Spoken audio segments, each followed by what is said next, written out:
Get out of my house now, you are no longer my child." His voice was like a blade, sharp, cold, and without hesitation. I stood frozen in the grand foyer, my fingers clutching the straps of my bag so tightly that my knuckles turned white. Behind him, the woman with that cruel, victorious smile crossed her arms, her eyes gleaming with satisfaction. "My name is Savannah Carter, and today, at 19 years old, I was officially thrown out of the house where I grew up, the home that once belonged to my family, until my mother died, and she appeared. 3 years ago, I was still the little girl my father held in his arms whenever I was tired, the daughter he led through the hallways of our family business, promising that one day, I would carry on my mother's legacy. But now, that same man stood before me, his eyes filled with a coldness I had never seen before. "Dad, please don't do this. This is my home." I tried to keep my voice steady, but it cracked under the weight of reality. Sarah narrowed her eyes, tilting her head in mock sympathy. "Savannah, you've been so disrespectful for so long, you refuse to move on. How do you expect to grow if you're stuck living in the past?" My father turned to her and nodded, as if agreeing with all the lies. "Mom's only been gone for 3 years, and you've already forgotten her?" My voice trembled. "Do you really think she would want to see me thrown out of my own home?" "Don't bring your mother into this," he roared, like a cornered animal. "That's over. You need to accept reality." Reality? My reality was that after my mother died of cancer, my father drowned in his grief and became someone I no longer recognized. My reality was that he married Sarah less than 8 months after Mom passed, as if she had never existed. And the most painful reality of all was that I never thought the day would come when my own father would throw me away for another woman. Sarah sighed, feigning exasperation. "James, I think we should change the locks as soon as she's gone. Who knows what she might do if she tries to come back? And the company? We should reevaluate her ownership in the family business. She hasn't contributed anything, so why does she even have shares?" I froze. "Dad, you already changed the locks, didn't you?" He wouldn't look at me, he just nodded. Something inside me sank, like being pulled into a bottomless pit. I turned away, my eyes sweeping over the house I grew up in, now nothing more than a shell of what it used to be. The family photos that once lined the walls had been replaced with cold, abstract paintings that Sarah liked. The curtains my mother had carefully chosen were gone, replaced with modern designs. Even her familiar scent had been erased. Finally I nodded. "All right. If that's what you've chosen, I'll go. But remember, you are the one pushing me out of your life. And one day, you'll regret it." Sarah scoffed. "Don't flatter yourself, Savannah. Life will go on just fine without you." I didn't respond. The tears burned at the back of my throat, but I refused to let them see me break. I turned on my heel and walked up the stairs, my footsteps echoing against the hardwood floor. I had exactly 1 hour to pack. 1 hour to gather everything I had left in this world. My bedroom was the only thing untouched in this unfamiliar house, but I knew it wouldn't be for long. Soon, it would probably be turned into a home gym, or maybe a personal spa for Sarah. I opened my closet, pulling out an old suitcase and stuffing in the essentials, my laptop, clothes, important documents. I rummaged through my desk, finding the small box where I kept my mother's jewelry, the only thing she left me before she passed. A message popped up on my phone screen. "How's it going? Need me to come get you?" Marcus. I took a deep breath, trying to keep my hands from shaking as I typed back. "It's real. I'm being kicked out. Can I crash at your place for a few days?" "Are you kidding? I already told Mom to get a room ready for you. Get out of there. Don't let those bastards see you cry." A bitter smile tugged at my lips. At least someone hadn't turned their back on me. When I dragged my suitcase down the stairs, Sarah didn't bother hiding her smug grin. My father said nothing. No goodbye. Not even a final glance. I opened the door, stepped out of the house that was once mine, and never looked back. The rain began to fall. a new chapter in my life had begun, and I would write it my way. Marcus was already waiting when I stepped out into the cold rain, my suitcase dragging across the damp concrete. His old car was parked by the curb, engine still running. I tossed my suitcase into the trunk and slid into the passenger seat, the blast of cold air from the AC hitting my face, but it still couldn't chill me as much as the bitterness swelling in my chest. Marcus glanced at me, his face full of concern. "Do we need to go back and break a few windows?" he asked, half joking, half serious. I let out a laugh, dry and humorless. "No. I don't want to waste another second on them," I muttered, staring into the darkness ahead. Marcus didn't say anything else. He just nodded, pressed the gas, and drove me away from the place that had once been my home. Marcus's house was much smaller than the mansion I had lived in, but it had something I hadn't felt in a long time. Warmth. Ellen, Marcus's mother, was the first to wrap me in a tight hug as soon as I stepped inside. "Oh, you poor girl. Stay as long as you need, this house will always have a place for you." Just hearing those words nearly broke me. But I couldn't afford to be weak, couldn't allow myself to drown in grief. I had lost everything, but I wouldn't let them decide my future. I had to start over. The next morning I sat at Marcus's kitchen table, a cup of cold coffee in front of me, dark circles under my eyes from a sleepless night. Marcus sat across from me, tapping his fingers against the table. "So, what's the plan?" I took a deep breath. "I need a job, I can't live off your mom forever. There's a place hiring baristas, I know the owner, I can put in a word." I nodded. "Good. I'll take it. But I'm not planning to make coffee forever. I have an idea." Marcus raised an eyebrow. "Listen, Marcus. I know Pierce Technologies' security system is outdated. They only focus on big corporations and ignore the small business market. But small businesses need protection too, and no one is offering them a solution." I opened my laptop and scrolled to a document I had written months ago. A business plan I had once hoped to present to my father. "I'm going to build a cybersecurity system tailored for small businesses. Simple, user-friendly, but still secure, and, most importantly, affordable." Marcus straightened up, his expression shifting. "You really think you can pull this off on your own?" I gave a faint smirk. I have nothing left to lose. The days that followed were exhausting. During the day, I worked at Mr. Harris's coffee shop, learning how to make espresso and wiping down tables while customers complained about drink prices. At night, I sat in Marcus's garage, typing away, writing lines of code to build my software. Ellen constantly brought up food, reminding me to sleep, but I only gave her a grateful smile. I couldn't stop. I wouldn't let them. My father, Sarah, all those who had looked down on me. Win. After 3 months, I finally completed the first version of my security software, Phoenix Security Solutions. The name was intentional. Phoenix, the symbol of rising from the ashes. And just like the phoenix, I was rebuilding myself, from the ruins of my past. Now, I just needed my first client.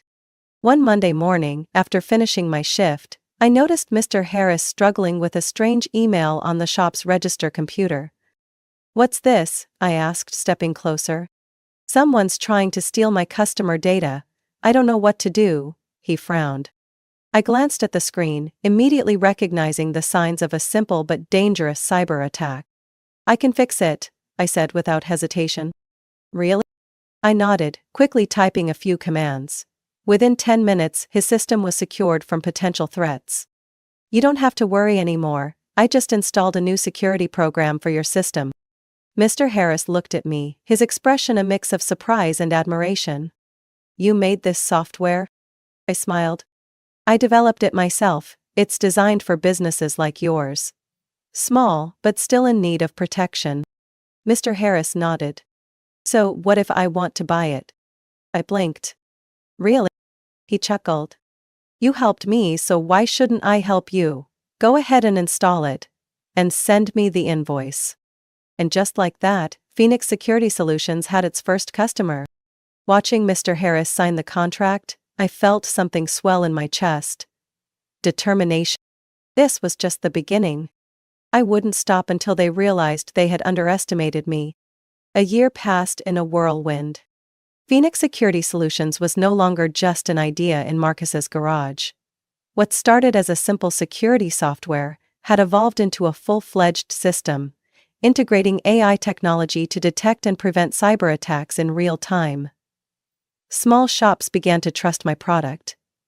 Then came mid-sized businesses, private firms, and even a few larger companies. Before I knew it, the company had secured 50 steady clients and was turning a profit. I wasn't one for flashy events, but as a CEO growing a business, I had no choice. Marcus dragged me to a tech conference downtown, where hundreds of entrepreneurs gathered to network and sign deals. "Think of it as an opportunity to meet investors," he said with a smirk. "And who knows? You might even see some familiar faces." I didn't pay much attention to his words. Until I saw my father. James Carter stepped into the Grand Hotel lobby, Sarah on his arm like a queen taking the stage. He still looked the same. Expensive suit, perfectly polished social smile. But something was different. His eyes seemed weary, his steps slower, lacking the confidence of a man who once held absolute power. I stood still, not out of fear, but because of the cold numbness spreading through me. He saw me.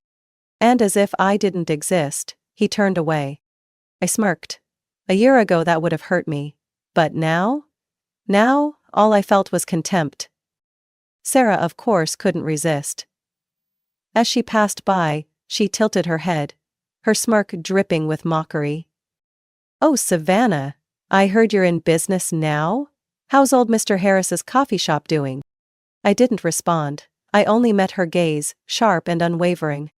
Marcus, who had been silent until now, suddenly laughed.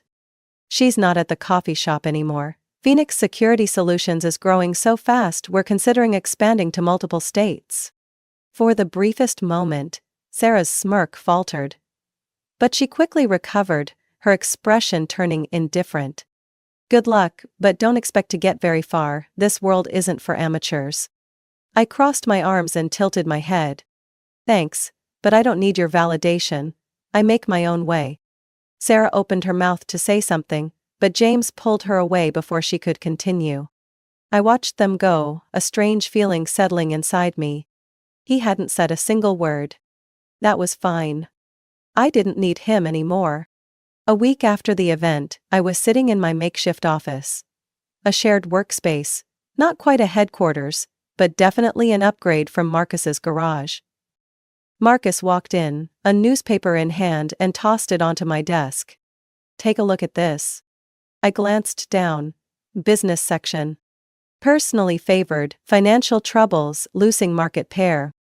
I raised an eyebrow. "Looks like they're not doing so well." Marcus folded his arms and clicked his tongue. "The reason is simple. Their product is outdated.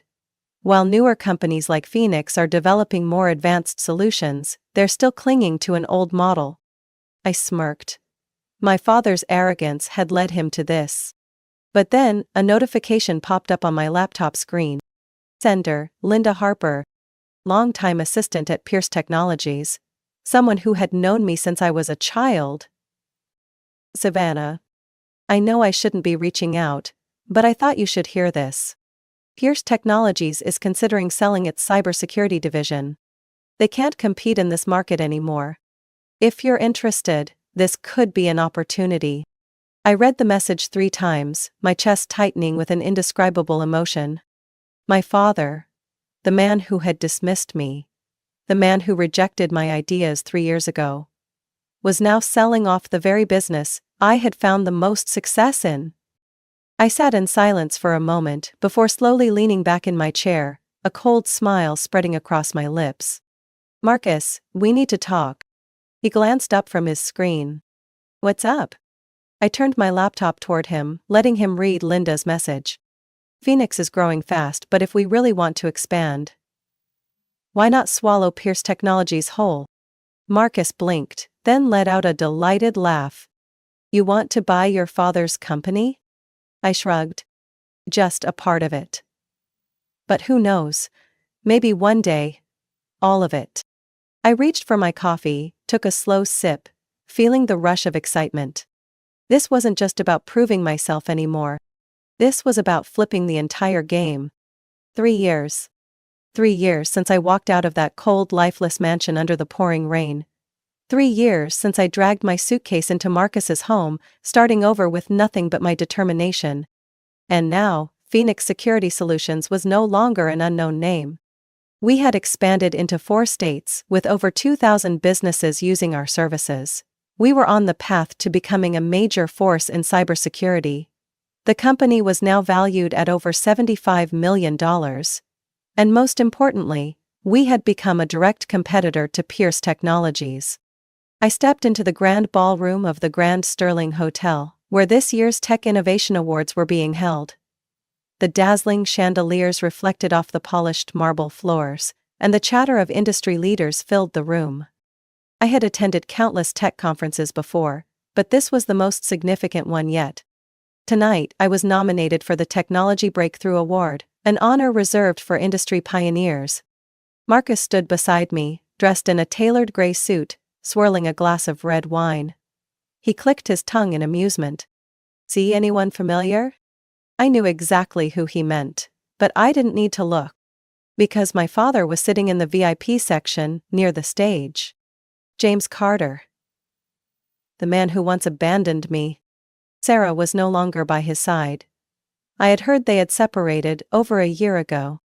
He looked older than he had 3 years ago. His hair had more gray, his eyes lacked the unshakable confidence they once held. And most noticeably, he was no longer seated at the center of attention. Pierce Technologies had weakened, lost its market share, and faded into the background of the tech world. All because they had underestimated me. And now, the winner of this year's Technology Breakthrough Award goes. The room fell silent, hundreds of eyes locked onto the stage. I held my breath. Phoenix Security Solutions, CEO, Savannah Carter. The sound of thunderous applause filled the room. I stepped onto the stage, the spotlight shining down, illuminating the sapphire necklace I wore, the only piece of my mother's jewelry that I still kept. I took the trophy in my hands and drew in a deep breath. As I glanced down at the audience, my eyes met James Carter's, and he drew in a deep breath. As I glanced down at the audience, my eyes met James Carter's. James Carter. And for a brief moment, I saw something in his gaze that had never been there 3 years ago. Regret. 3 years ago, I had everything. A family, a future laid out for me, a path without struggle. But then, I lost it all. And in that moment of abandonment, I realized, sometimes, being pushed off the edge is the only way to learn how to fly. Another round of applause erupted. I didn't look at my father again. I had already won. After the ceremony, the ballroom buzzed with conversations, handshakes, and congratulations. I was standing with Marcus, speaking with a few investors, when a familiar voice called out behind me. "Savannah." I turned around. James Carter stood there. No longer the arrogant man from 3 years ago. Just a middle-aged man, quietly facing the daughter he had cast out of his life. "Congratulations," he said, his voice lower, slower than I remembered. I didn't respond immediately. "Thank you." My tone remained neutral. James took a deep breath, as if summoning all his courage to say the next words. "I'd like to see you, to talk."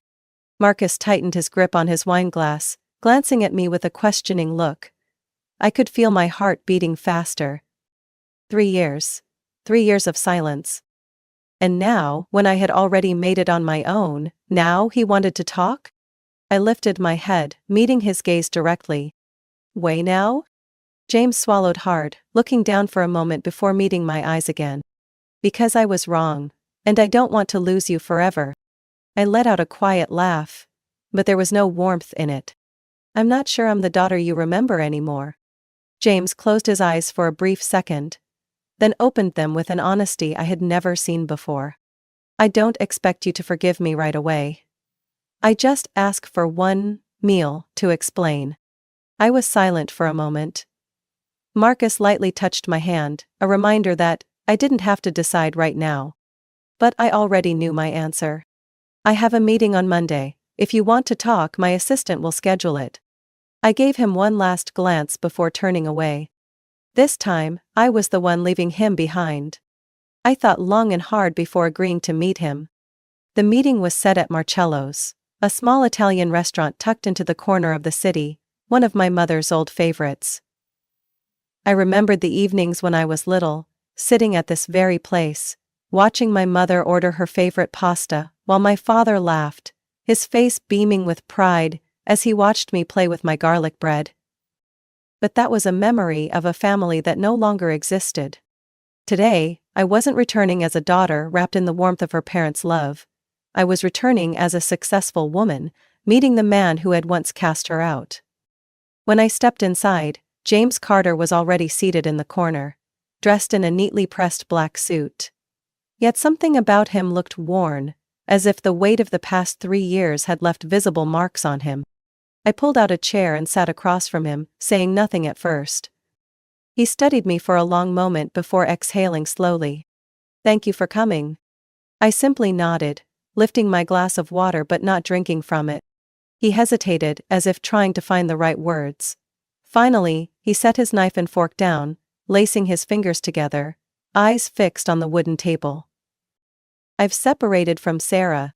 I wasn't surprised. I had heard about it before. But I wanted to hear it from him. "The reason?" I asked, my tone neutral. James swallowed hard, then spoke slowly. "She betrayed me." I let out a small laugh. "Really? And you just found out now?" His lips pressed into a thin line, but he didn't get angry like he used to. There was only exhaustion. I had my suspicions for a while, but I didn't want to face it. I leaned back in my chair, crossing my arms. "So why did you finally decide to separate?" James sighed, as if he no longer had the strength to hide the truth. "Sarah didn't just betray me in our marriage, she manipulated the entire company. She had been involved with one of Pierce Technologies' major shareholders for over a year. Together they pushed me aside, making reckless decisions that drove the company downhill." I raised an eyebrow. "So you finally realized you were being used?" He nodded slowly. "I was wrong. I was wrong from the very moment I threw you out. I'm sorry." I didn't respond right away. The waiter arrived, placing our food in front of us. I had ordered truffle mushroom pasta, my mother's favorite dish. My father glanced at it, and I saw his lips tremble slightly. Maybe he missed her too. "I have no excuse for what I did," he said, his voice hoarse. "Throwing you out was the worst decision of my life." I set my fork down, my gaze cold and unwavering. "Why did you do it? Why did you choose her over me?" James closed his eyes for a second before opening them again, filled with regret. "Because I was a coward." His answer made me pause. "Losing your mother was the hardest thing I ever went through," he continued. "I didn't know how to deal with that kind of pain. And Sarah? She came, at the right moment, with comforting words, with a false sense of understanding. I convinced myself that if I changed everything, our home, the company, even you, then maybe I could forget the loss." I clenched my fists, my nails digging into my palms.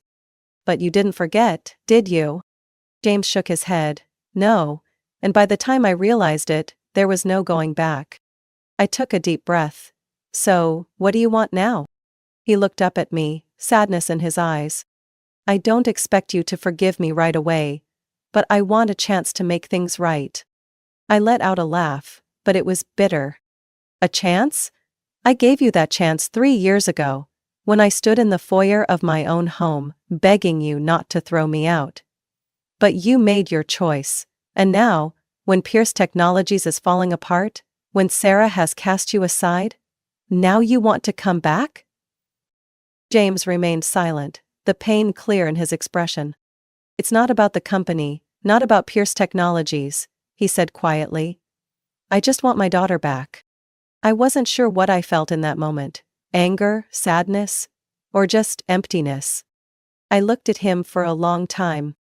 A father I had once idolized, a man who had pushed me out of his life for a woman he thought mattered more. And now, here he was, searching for a way back. I lowered my gaze, picked up my glass and took a slow sip of water, letting the coolness calm the storm inside me. Then, I set the glass down and met his eyes. I don't know if I can forgive you, but I'll think about it. For the first time that evening, I saw James Carter smile. Just a little, though it was still tinged with sadness. That's all I could hope for. I thought our meeting would end there, a belated apology, an effort to mend something far too broken to fix. But I was wrong. James Carter didn't just want to make amends, he wanted more. We remained at the table, our meals long gone cold. James slowly pulled out an envelope, placed it on the table, and slid it toward me. I raised an eyebrow but didn't reach for it. What is this? James rested both hands on the table, taking a deep breath before speaking. It's my offer. I looked at him, skeptical. What kind of offer? James hesitated for a moment, then said it outright. I want you to become the CEO of Pierce Technologies. I froze. The chatter from the other tables at Marcello's continued, the elegant atmosphere unchanged, but in my mind everything had gone completely silent. I let out a soft laugh, filled with doubt. For what? To save the company you let Sarah destroy? James nodded. Pierce Technologies is in a dire situation. The shareholders are losing patience. The board is demanding drastic change. I crossed my arms, meeting his gaze. And you think I would help? After you took everything from me? James clenched his fists, regret clear in his eyes. I know I have no right to ask this of you, but I also know that you're the only one who can save Pierce Technologies.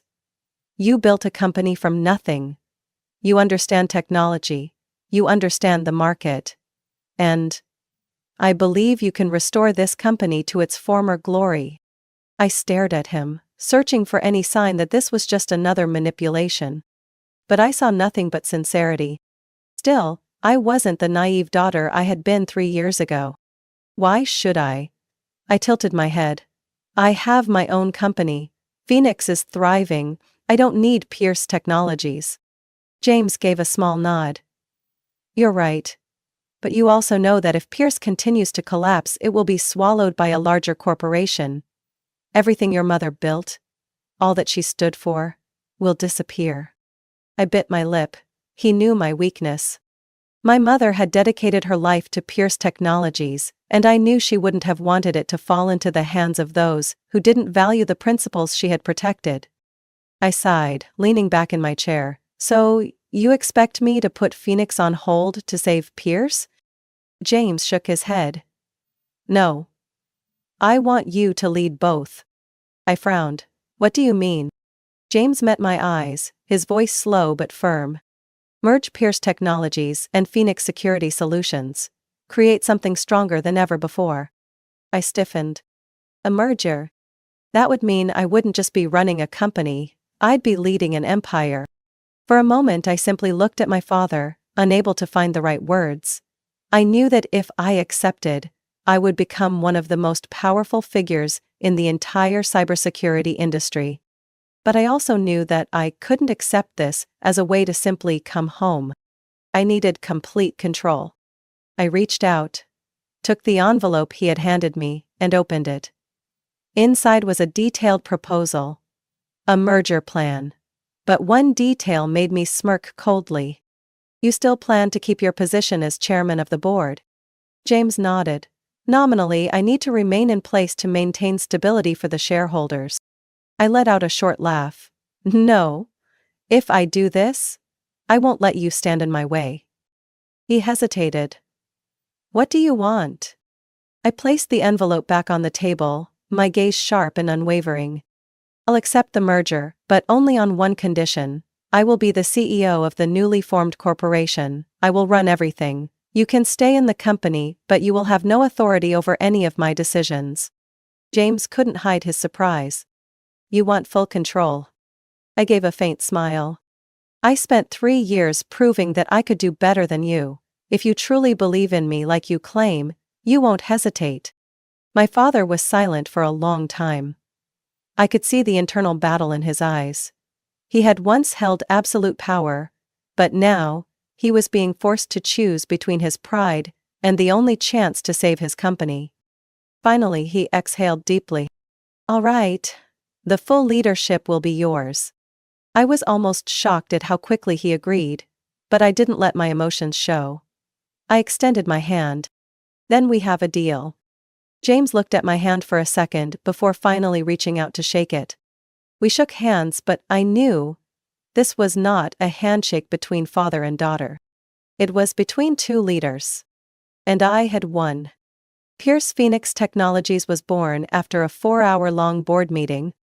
I walked into that conference room as the CEO of the newly merged company, no longer the girl who had been thrown out of her home 3 years ago.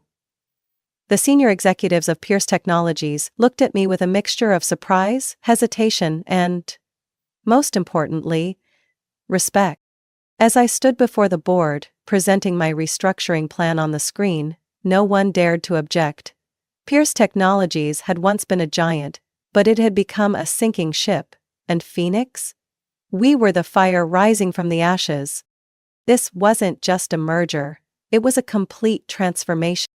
3 months after taking over, I stepped into my mother's old office, the heart of Pierce Technologies. When Sarah came into the picture, she had ordered everything that belonged to my mother to be removed, replacing it with cold modern furniture. But I had recovered every single piece she had thrown away. My mother's photos, her awards, even the mahogany desk she had cherished.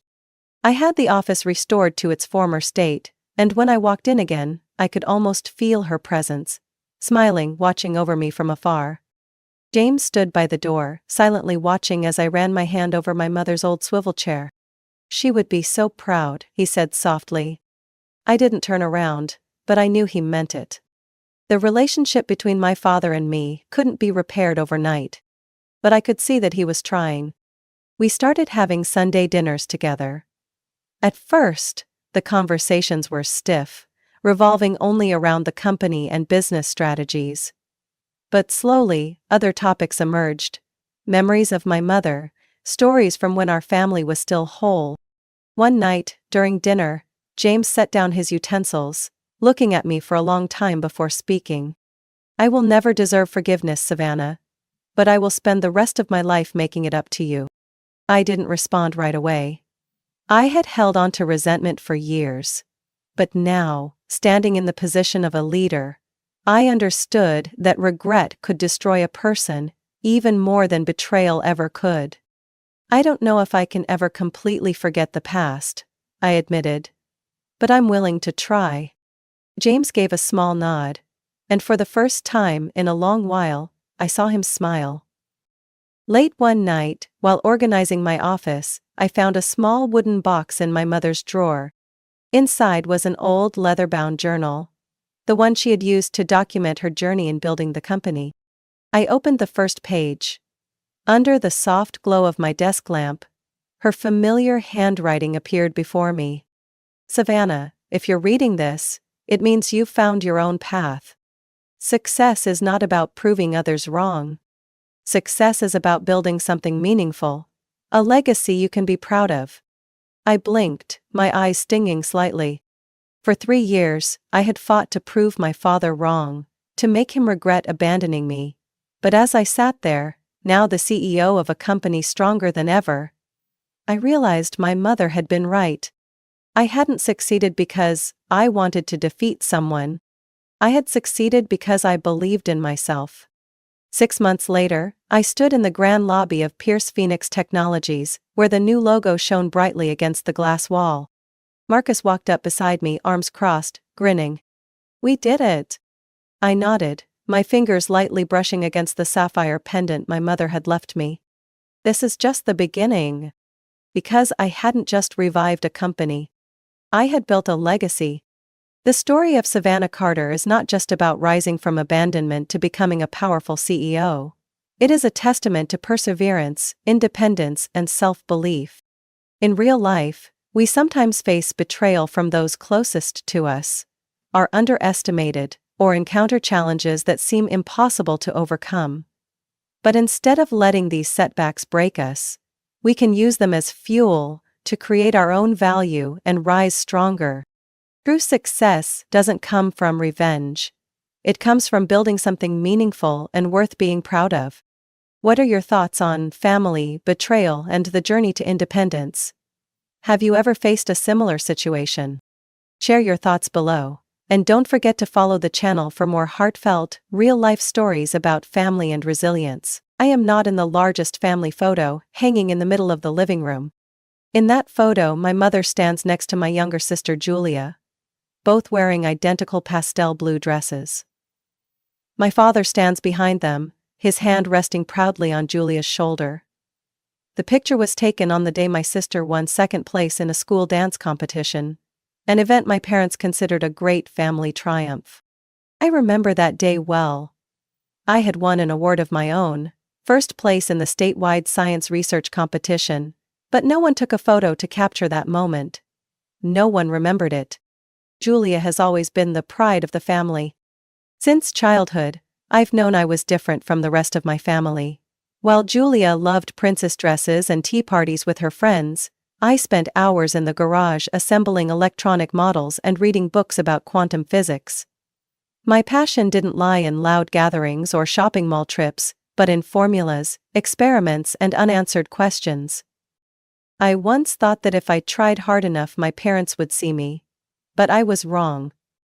Anna, can you help Julia prepare her presentation? She needs to get a high grade this time. My parents never asked what I was working on or what I had accomplished. The only thing that mattered to them was how I could help Julia. From homework to science projects, everything I did well became the backdrop for my sister to shine.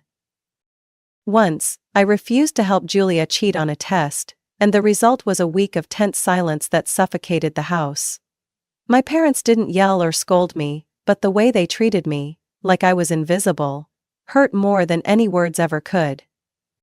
If it weren't for my grandparents, I'm not sure I would have had any confidence in myself at all. My grandfather Martin was the only one in the family who truly understood me.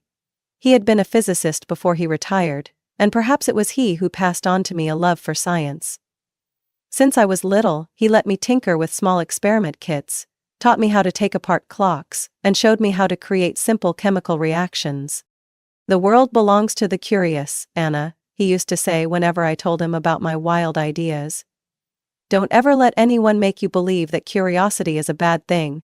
Weekend visits to my grandparents' house were the only times I felt like myself. We read science magazines together, discussed the latest research findings. No one there told me I was weird, and no one forced me to stop and do things a proper girl should do. But at home? At home, I was nothing more than a useless decoration. The day I received my acceptance letter for a summer research program at one of the most prestigious universities in the country, I ran home, my heart pounding with excitement. I thought, this time, my parents would finally be proud of me. But as soon as I opened my mouth, my mother simply sighed, folding clothes into the drawer, as she spoke in an indifferent tone. "Oh? Julia just got selected as the team captain for the school dance squad. I'm thinking of getting her a beautiful custom performance outfit." I stood frozen, feeling as if my joy had been squeezed out of my chest. They didn't even pretend to care. They didn't even bother to ask what my research program was about. My parents didn't hate me. They just didn't think I mattered. They never deliberately tried to hurt me, but their indifference cut deeper than any criticism ever could. If not for my grandparents, I might have believed I truly had no worth. But Grandpa Martin and Grandma Ellen never let me think that way. "You have a rare intellect, Anna," my grandmother told me one late afternoon, as I scribbled notes into my journal. "Just because they don't see it doesn't mean it isn't there." Her words were like a soft breeze in the storm inside me. I didn't need my parents to recognize my worth. I would prove it on my own. I just never expected that doing so would come at such a heavy price. I didn't realize what was happening right away. It started slowly, subtly, like a snake slithering through tall grass, making no sound. By the time I left home for college, I had grown used to my parents' indifference, I didn't expect warm hugs or heartfelt well wishes. I only hoped that at the very least, they wouldn't stop me from maintaining my bond with my grandparents, the only two people who truly believed in me. But I had underestimated their selfishness. At first, I called my grandparents regularly. Each call lasted for hours as I told them about my organic chemistry class, the experiments I was working on, and the new friends I had made in the research club. Grandpa Martin always listened eagerly, occasionally chiming in with experienced suggestions. Grandma Ellen would laugh and tell me how proud she was. But then, one day I called them as usual, and no one picked up. At first, I thought maybe they were busy or out, but the next day, and the day after that, then a whole week passed, and the phone just kept ringing, unanswered. I sent texts, no response. I left voicemails, no one replied. Worry started creeping into my mind. I called my mother and asked if something had happened. "Oh, they're probably just busy," she replied indifferently. "They're old, sometimes they forget to charge their phone." That explanation didn't sit right with me, but I had no reason to suspect anything. Until a month passed with still no news. My gut told me something was wrong. I decided to go home for the weekend without telling anyone. When I arrived, I drove straight to my grandparents' house. My heart pounded as I rang the doorbell. I waited, but no one answered. The windows were shut tight, curtains drawn. The whole house was eerily silent. I knocked, but still, no response. Then I heard footsteps behind me. Turning around, I saw Julia standing there, arms crossed, her eyes gleaming with defiance. "What are you doing here?" Her voice was cold, nothing like the innocent tone she always used around our parents. "What are you doing here?" I shot back. "Where are Grandpa and Grandma? Why haven't they been answering my calls?" Julia rolled her eyes, clearly uninterested in answering. "They're not here anymore." Those words hit me like a punch to the gut.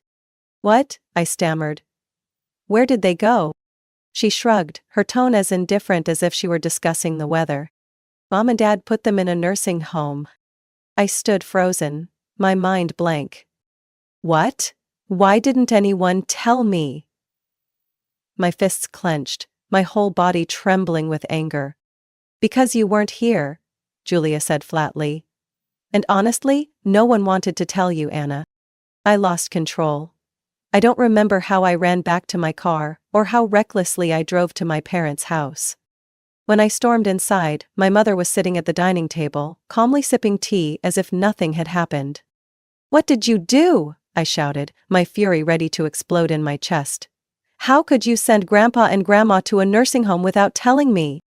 She didn't even flinch at my anger. She simply set her teacup down and looked at me with detached indifference. "Because they're old and need special care, Anna. Did you think they could take care of themselves forever? Do they have any health issues?" I demanded, my voice sharp. My mother looked me straight in the eye without blinking. "No." "Then why?" I pressed. My father walked into the room, arms crossed. "Because you disappointed them, Anna." It felt like the ground beneath me had just collapsed. "They tried calling you many times but you never answered," he continued. "You changed your phone number without telling them, you ignored them, and now you have the nerve to come back here and question us?" I couldn't breathe. "I never changed my number. I called them all the time but no one ever picked up." My mother shrugged, a fake look of pity in her eyes. "Maybe you just misremembered. Either way, it's too late now, they don't want to see you anymore." Those words cut into me like a sharp blade. I don't remember how I left the house. I only remember sitting in my car, my hands trembling as they gripped the steering wheel, my breath coming in short gasps. They had taken away the only people in my life who truly cared about me. And I swore I would find out the truth. I couldn't sleep. All night I lay in bed staring at the ceiling, my mind spinning with chaotic thoughts. My parents had lied. Julia had lied. They had cut off my communication with my grandparents. And worse, they had made them believe I was the one who had turned my back on them. I tried calling my grandparents' number dozens of times again, but all I got was the cold, empty ringing. No answer, no messages back. A deep sense of fear rose in my chest. What if they weren't at a nursing home? What if they were somewhere else, alone, abandoned, with no one to help them? 2 days later, I received a call I was never prepared to answer. My mother. Her voice was empty, devoid of emotion, but the words she spoke sliced through me like a frozen blade. Your grandfather passed away. The world around me suddenly stopped spinning. What? My voice barely made it out. He passed away this morning. The funeral will be at 2 p.m. on Friday. I couldn't breathe. My chest tightened, and every heartbeat pounded in my ears like a relentless drum. Why are you only telling me now? I tried to keep my voice steady, but the tremble was impossible to hide. My mother sighed, as if speaking to a stubborn child. We didn't think you'd care. I wanted to scream at her, to demand answers, to shatter the web of lies, but all I could do was clutch the phone tightly and make a silent promise to myself. I will be there. I won't let them take away my last chance to say goodbye. On Friday, I arrived at the church early. The clock in my car read 1:30 p.m. when I pulled up in front of St. Peter's Church. I stepped out, my heart heavy, but still clinging to a fragile hope. At the very least, I would get to see my grandfather one last time, to say goodbye before they could steal that from me too. But when I stepped inside the church, the first thing I noticed was, it was empty. The polished wooden pews sat in silence. There were no mourners, no hushed whispers of condolence, no familiar scent of incense that lingered in the air during funeral services. I turned around and spotted an elderly man tidying up near the door. "Excuse me, is this where Martin Walker's funeral is being held?" I asked. The man looked at me, confused. "The funeral? Oh, you mean the service this morning? That ended a long time ago, around 10 o'clock. It felt like I had been thrown into a void. "No, that can't be right. My family told me it was at 2 p.m. The man gave me a sympathetic look. "Miss, I'm sure. They had the service early in the morning, finished before noon. Some of his relatives even stood outside talking for quite a while afterward." I couldn't speak. I couldn't move. They had done it again. They had deliberately deceived me. My hands shook as I dialed my mother's number. She picked up immediately, as if she had been waiting. "Hello, dear. Are you on your way?" Her voice was sickeningly sweet, artificial. I gripped my phone tightly, feeling the ground crumble beneath me.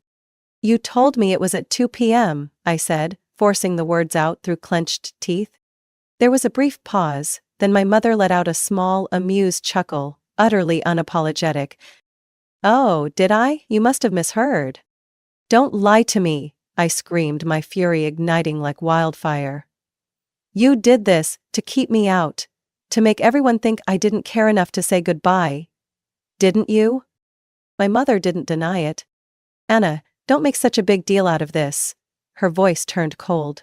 "Everyone saw that you weren't there. Besides, it doesn't matter anymore."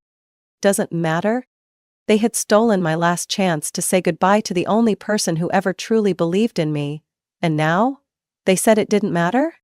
Before I could respond, I heard Julia's voice behind my mother, syrupy sweet, like poisoned candy. "Oh, poor dear sister," she mocked. "Who would have thought you'd be so ungrateful? Skipping your own grandfather's funeral." I gripped my phone tightly. They hadn't just lied to me. They were rewriting the story, turning me into the heartless granddaughter, the one the whole family would look down on. I hung up. There was no reason to keep listening to their lies. There was nothing tying me to them anymore. They had cut me off from the family. I would find out the truth. I couldn't let this end the way they wanted. After hanging up, I sat still in the driver's seat, my hands gripping the steering wheel, trying to keep the rising fury from consuming me. They had deceived me. They had stolen my last chance to say goodbye to my grandfather. I took a deep breath, started the engine, and drove straight to the one place that could give me answers. My grandparents' house. My grandparents' home hadn't changed much since the last time I was there. Grandma Ellen's rose bushes still bloomed in the late afternoon sun, and the wind gently rattled the chimes hanging on the porch. I climbed the steps, my heart pounding. If she was truly in a nursing home like they claimed, then who was taking care of this house? I knocked on the door. Silence. Then, slow footsteps echoed from inside. The door creaked open. And standing before me was none other than Grandma Ellen. I froze. My eyes locked onto her, searching for any signs of illness or frailty. But she looked just as healthy as the last time I saw her. The wrinkles on her face had deepened slightly, but her eyes were still sharp, still full of clarity. "Anna?" Her voice trembled, as if she couldn't believe I was standing in front of her. Tears welled in my eyes. "Grandma, they told me you were in a nursing home." Her face darkened. She reached out, gently pulling me inside before shutting the door behind us, as if afraid someone might be listening. "We have a lot to talk about, Anna." She led me into the living room, where everything remained just as I remembered. The old science magazines my grandfather used to read were still neatly stacked on the bookshelf. Grandma sat down in her chair, her expression somber, as if carefully choosing her words. "They told me you didn't want to see me anymore," she said quietly. "That you were ashamed of us. That you changed your phone number to cut off contact." I shook my head, anger tightening around my throat. "No, you have to believe me. I never changed my number. I called dozens of times, but no one ever answered." Grandma sighed, her face etched with sorrow. "I know, Anna. I know you would never do that." She reached out, taking my hand and squeezing it gently. "But now, it's time to expose the truth." Grandma Ellen stood up, walked to the bookshelf, opened a hidden drawer, and pulled out a stack of documents. "The will of your grandfather," Grandma said, her eyes gleaming with determination. "We need to call the whole family together. We will make them face the consequences of what they've done to you, Anna." 1 week later, at my grandparents' house. I sat still in my chair, my heart pounding, as I heard the sound of cars pulling up outside. My parents arrived first, walking in with the same casual expressions as if this were just another family gathering. My mother glanced around the room, her gaze passing over me like I was nothing more than a shadow. My father stood next to her, arms crossed over his chest. Julia followed right behind them, wearing her usual fake smile. She plopped down in the seat across from me, scrolling through her phone, pretending not to care. Then, Grandpa's lawyer Patrick Reynolds entered, carrying a briefcase. Grandma Ellen cleared her throat, her sharp eyes scanning the room. "Today, we will be hearing the reading of Martin Walker's will." The room fell into complete silence. The lawyer opened his briefcase, pulled out a set of documents, and began to read. First, Grandpa left this house to Grandma Ellen, along with a large financial sum to ensure she would never have to worry about money. No one reacted. That was expected. But when Mr. Reynolds moved on to the next section, the tension in the room thickened. "All ownership of Walker Science Lab, including all equipment and associated investments, shall be transferred to my granddaughter, Anna Walker." Silence. My mother's eyes widened in shock. My father clenched his fists. "Julia?" Julia went rigid, her face twisting in disbelief. "What?" Julia shot up from her seat, nearly screaming. "No way, that was supposed to be mine." "Sit down, Julia," Grandma said sternly. But Julia didn't listen. She turned to our parents, her voice shrill with desperation. "You told me. You said if I played the role of the good granddaughter, if I pretended to care about them, I would get everything. How did this happen?" My parents stayed silent, their discomfort impossible to hide. The lawyer continued reading. "The remaining assets will be divided equally between Anna Walker and Julia Walker." But Julia no longer cared about the money, she wanted everything. "I won't accept this," she screamed. "Anna doesn't even want that stupid lab. I'm the one who deserves it." I stood up, locking eyes with Julia. "No, Julia," I said, my voice steady, "I am the one who deserves it." Everything was clear now. Grandpa had never forgotten me. And I would not let anyone take away what was rightfully mine. The room was suffocating with tension. My eyes remained fixed on Julia. Her rage boiled over, her hands clenched into fists at her sides, her face contorted with fury. I had never seen her this out of control, but deep down, I wasn't surprised. She had always believed she would get everything. "No!" Julia shrieked, her voice cracking with madness. "No way, that lab is mine!" She spun toward our parents, her eyes burning red with anger. "You promised. You said as long as I followed the plan, as long as I played the role of the sweet granddaughter, cried in front of everyone, I would get everything, and now I'm supposed to accept just some tiny portion? No! I won't accept this!" Her words sliced through the air like a blade, tearing apart the facade my parents had tried so hard to maintain. My mother took a deep breath, regaining her composure, but her eyes flickered with panic. "Julia, enough," she snapped, but her voice lacked the firmness it once held. "This is not the time to discuss this." "Not the time?" Julia let out a bitter laugh. "You both told me that if I stuck to the plan, if I pretended to be a loving granddaughter, if I shed a few tears at the right moments, I would get everything? And now I'm supposed to settle for a measly split? No, I won't accept this." I stared at her, silent. Everything was out in the open now. I no longer had any doubts. My parents had never intended to be fair. They hadn't just favored Julia. They had groomed her into the greedy, entitled person she had become. My father, now out of patience, spoke in a gruff, unfriendly tone, no longer pretending to be diplomatic. "Anna, you heard Julia. If you truly care about this family, you should understand that you don't need that lab. Julia needs it more than you do." I felt as if a bucket of ice water had been poured over me. I let out a short, humorless laugh, unable to believe what I was hearing. "I don't need it?" I repeated, my voice laced with disbelief. "You mean, I should just hand it over to Julia?" "That's right," my mother interjected, her voice coated with artificial sweetness. "Family is about sacrifice. Julia has always wanted a stable career, and you already have your own accomplishments. Why can't you share with your sister?" My blood boiled. "Share," I spat.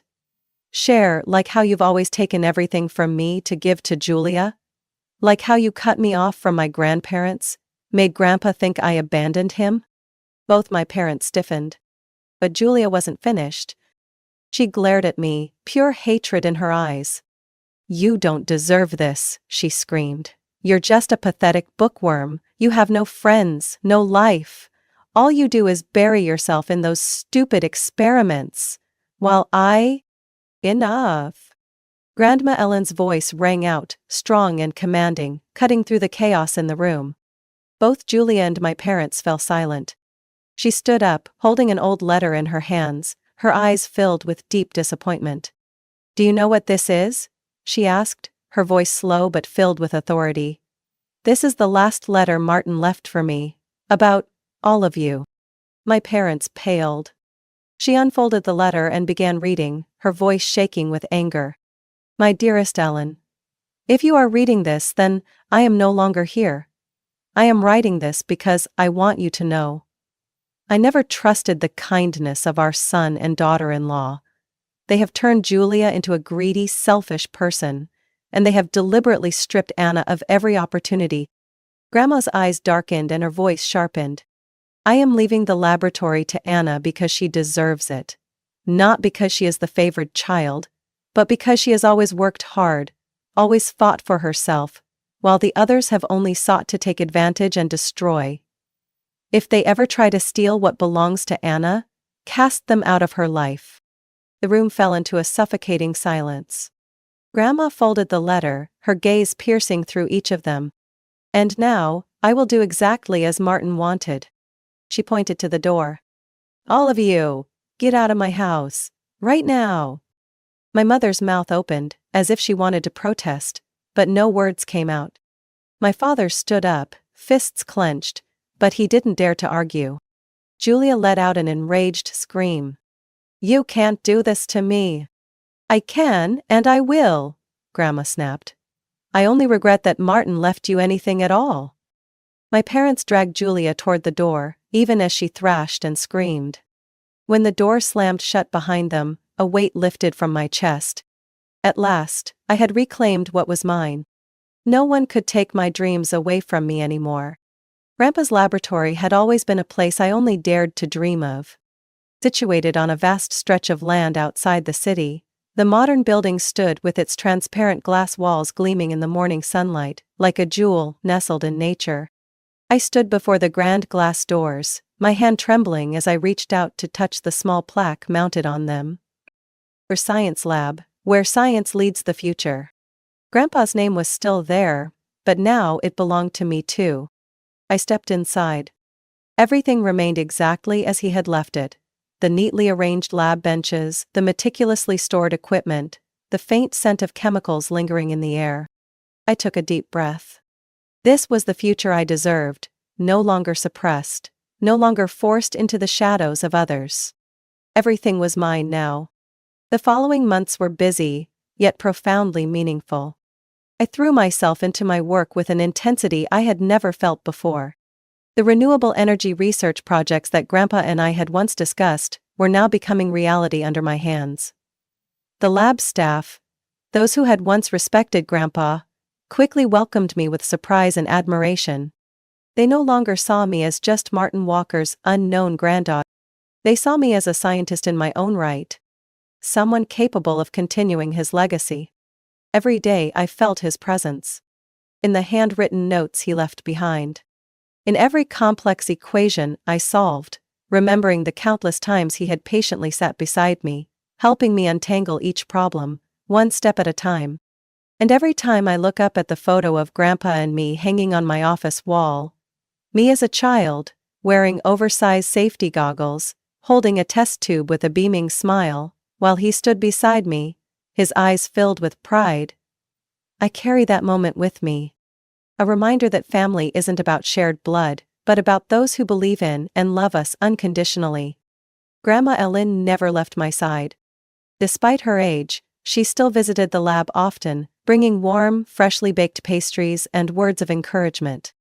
I signed up for an online science course, she said one afternoon, while I was analyzing a test sample. I want to understand more about what you're doing. I laughed, looking at her with fondness. You don't have to do that, Grandma. I just need you to be here. She patted my hand gently, her eyes filled with unwavering determination. I want to be a part of your world, Anna, and your grandfather would be so proud. I squeezed her hand, saying nothing. Some moments don't need words, just the presence of those who truly love you is enough. My family tried to contact me afterward. At first there were sweet messages from my mother, pretending as if nothing had happened. Anna, how have you been? Your father and I miss you so much. Maybe we should meet and talk. Then came the pleading. Sweetheart, Julia still hasn't been able to accept this. Do you really need that lab? Please. Think about the family.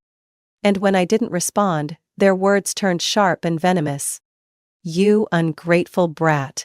This family has sacrificed so much for you and you cut us off over a bunch of useless lab equipment? Well, I didn't reply. I didn't need to. They had chosen their path, and I had chosen mine. 1 year after Grandpa's passing, Walker Science Lab was officially recognized as a leading research center in clean energy technology. I stood on the stage at the anniversary celebration, looking out into the audience. There in the front row was Grandma Ellen, her eyes glowing with pride. I took a deep breath, holding the microphone, my voice steady and clear. I want to dedicate this achievement to someone special. Someone who believed in me even when the world turned its back. Someone who taught me that knowledge is power, and perseverance is the greatest weapon. My grandfather, Martin Walker. The applause thundered through the hall. I inhaled deeply, my chest swelling with pride. I had lost so much. But in the end, I had gained everything that truly mattered. Freedom, dreams, and a real family. And I knew, even though he was no longer here, Grandpa was smiling. Anna's story is not just a tale of family favoritism and betrayal, it's a powerful journey of reclaiming self-worth. It highlights a sad reality. Not everyone is fortunate enough to have a family that truly loves and supports them. But more importantly, it reminds us that true family is not defined by blood, but by those who believe in and cherish us unconditionally. Sometimes, to find freedom and success, we have to walk away from toxic relationships and build our own path. How did Anna's story make you feel? Have you ever experienced family favoritism or had something rightfully yours taken away? Share your thoughts in the comments. And don't forget to follow the channel for more meaningful stories about family and life. You won't believe this, but for nearly 30 years of my life, I had to play the role of the strong child, just to keep a decaying family from completely falling apart. If someone looked at my family from the outside, they'd see a picture-perfect American household in a quiet Portland, Oregon suburb. A white house with a picket fence, a dad who worked as a bank manager, a mom who was a part-time elementary school teacher, and 2 kids, 1 boy, 1 girl. But beneath that glossy paint was a slow-burning storm that lasted through my entire childhood. A storm named favoritism, injustice, and the sweet manipulative control of my parents. I'm Alice, 32 years old, and I can still vividly remember the suffocating pressure of being the ideal child, while my younger brother Brandon was forgiven for everything without lifting a finger. Since kindergarten, I was taught that success was my responsibility, while Brandon only needed to try his best. I grew up in a world where fairness was a luxury, and the older I got, the more I realized I was just a character in a family play, directed by my parent. I clearly remember when I was 15, I got grounded for a month just for scoring an A on a physics test, a minor mistake that, to my mom, felt like a cardinal sin. They said I was getting complacent and lazy. That same week, Brandon, then 8 years old, got caught stealing money from our dad's wallet for the 2nd time in a month. My mom's reaction? A sigh and, "He's just going through a developmental phase, he's sensitive." Sensitive? What about me? Whoever asked how I felt staying up until 2 a.m. studying while Brandon's laughter echoed from downstairs as he played video games nonstop? Who cared that I was juggling school and a weekend job at a sandwich shop just to save for college, while Brandon never even had to wash a single dish? I lived by an unspoken rule. I carried the weight, and Brandon was excused. When I aced all my AP classes, my mom just smiled and said, "Well, that's what I expect from you." But when Brandon barely passed a 1st-grade math test, the entire house celebrated like he'd won a Nobel Prize. My dad used to say, "You're the older sister, you have to set an example." But when I asked why Brandon wasn't punished for skipping school 3 days in a row to play video games, the answer was, "He needs time to find himself." Meanwhile, if I missed even a single day due to a headache, I'd get that look of disappointment. The unfairness wasn't just in words, it showed in actions too. At 17, I started working at a coffee shop before school and helping out at the library on weekends, all to save for college tuition. My family didn't give me a single dime. Meanwhile, Brandon, who skipped his high school graduation exam due to mental stress, still got a full allowance and even a used car at 18 because he needs encouragement to move forward. I used to think that if I just worked hard enough, they would see me as a child worthy of unconditional love. But what I didn't realize was that love in that house always came with conditions, and the only condition that mattered was, I had to sacrifice. The pain wasn't just in how I was treated. It was that I was never allowed to be weak. When I went to college on scholarships and student loans, I never dared to call home to talk about surviving on instant noodles. Because I knew the answer would be, "You're doing great, you're strong." And Brandon?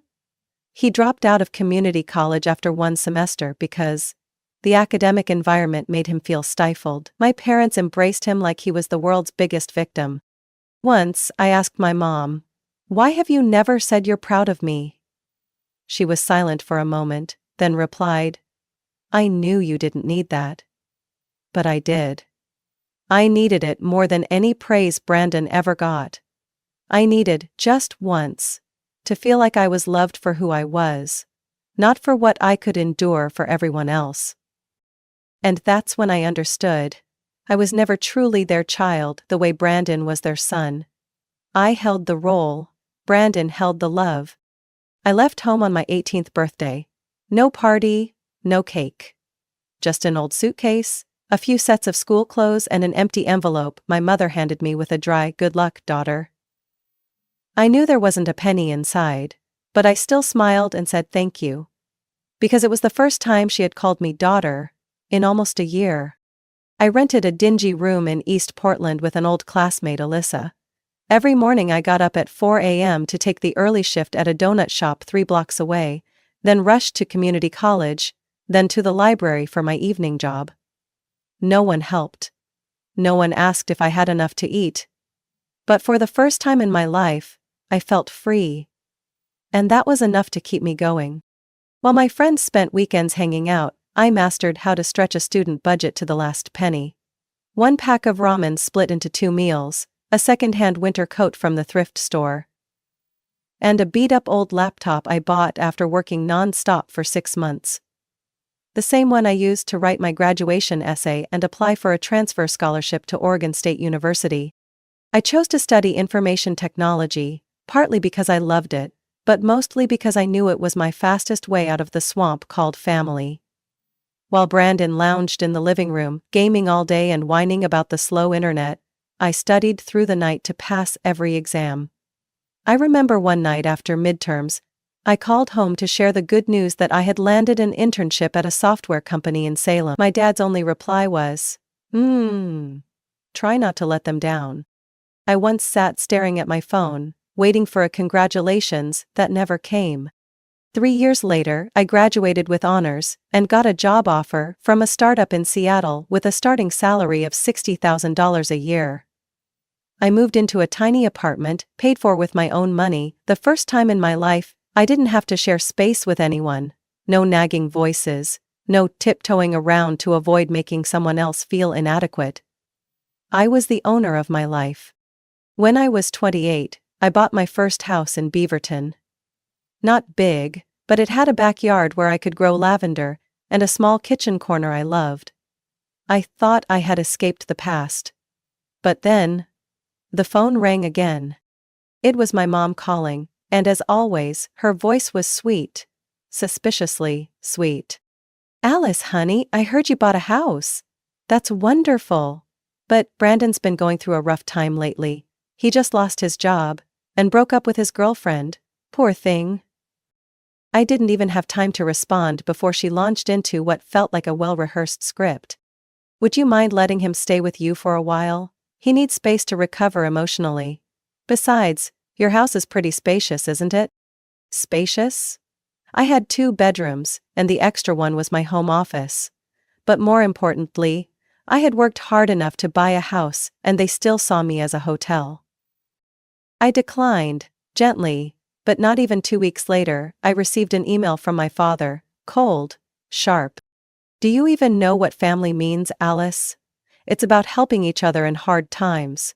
You may not need anyone, but your brother does. He needs his sister. And this family needs you." I wanted to laugh, but my throat tightened.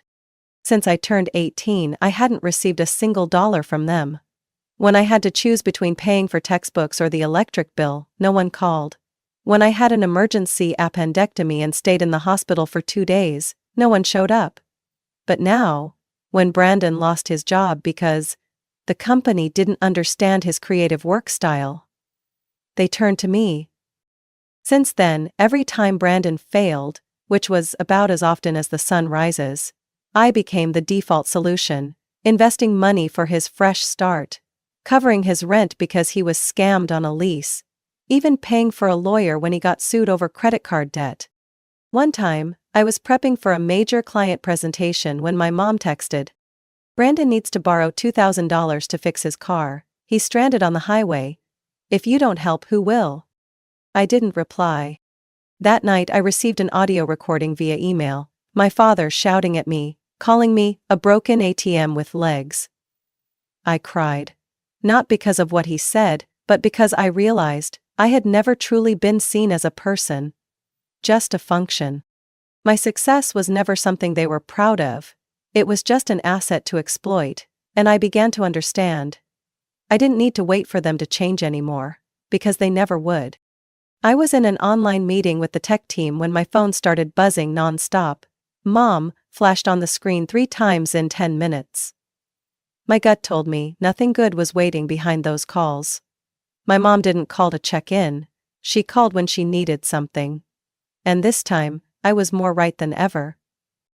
I answered, and before I could say a word, she started. Her voice dripping with honey, but every word sent a chill down my spine. Alice. How are you, sweetheart? I heard you've been busy, but don't forget to eat well, okay?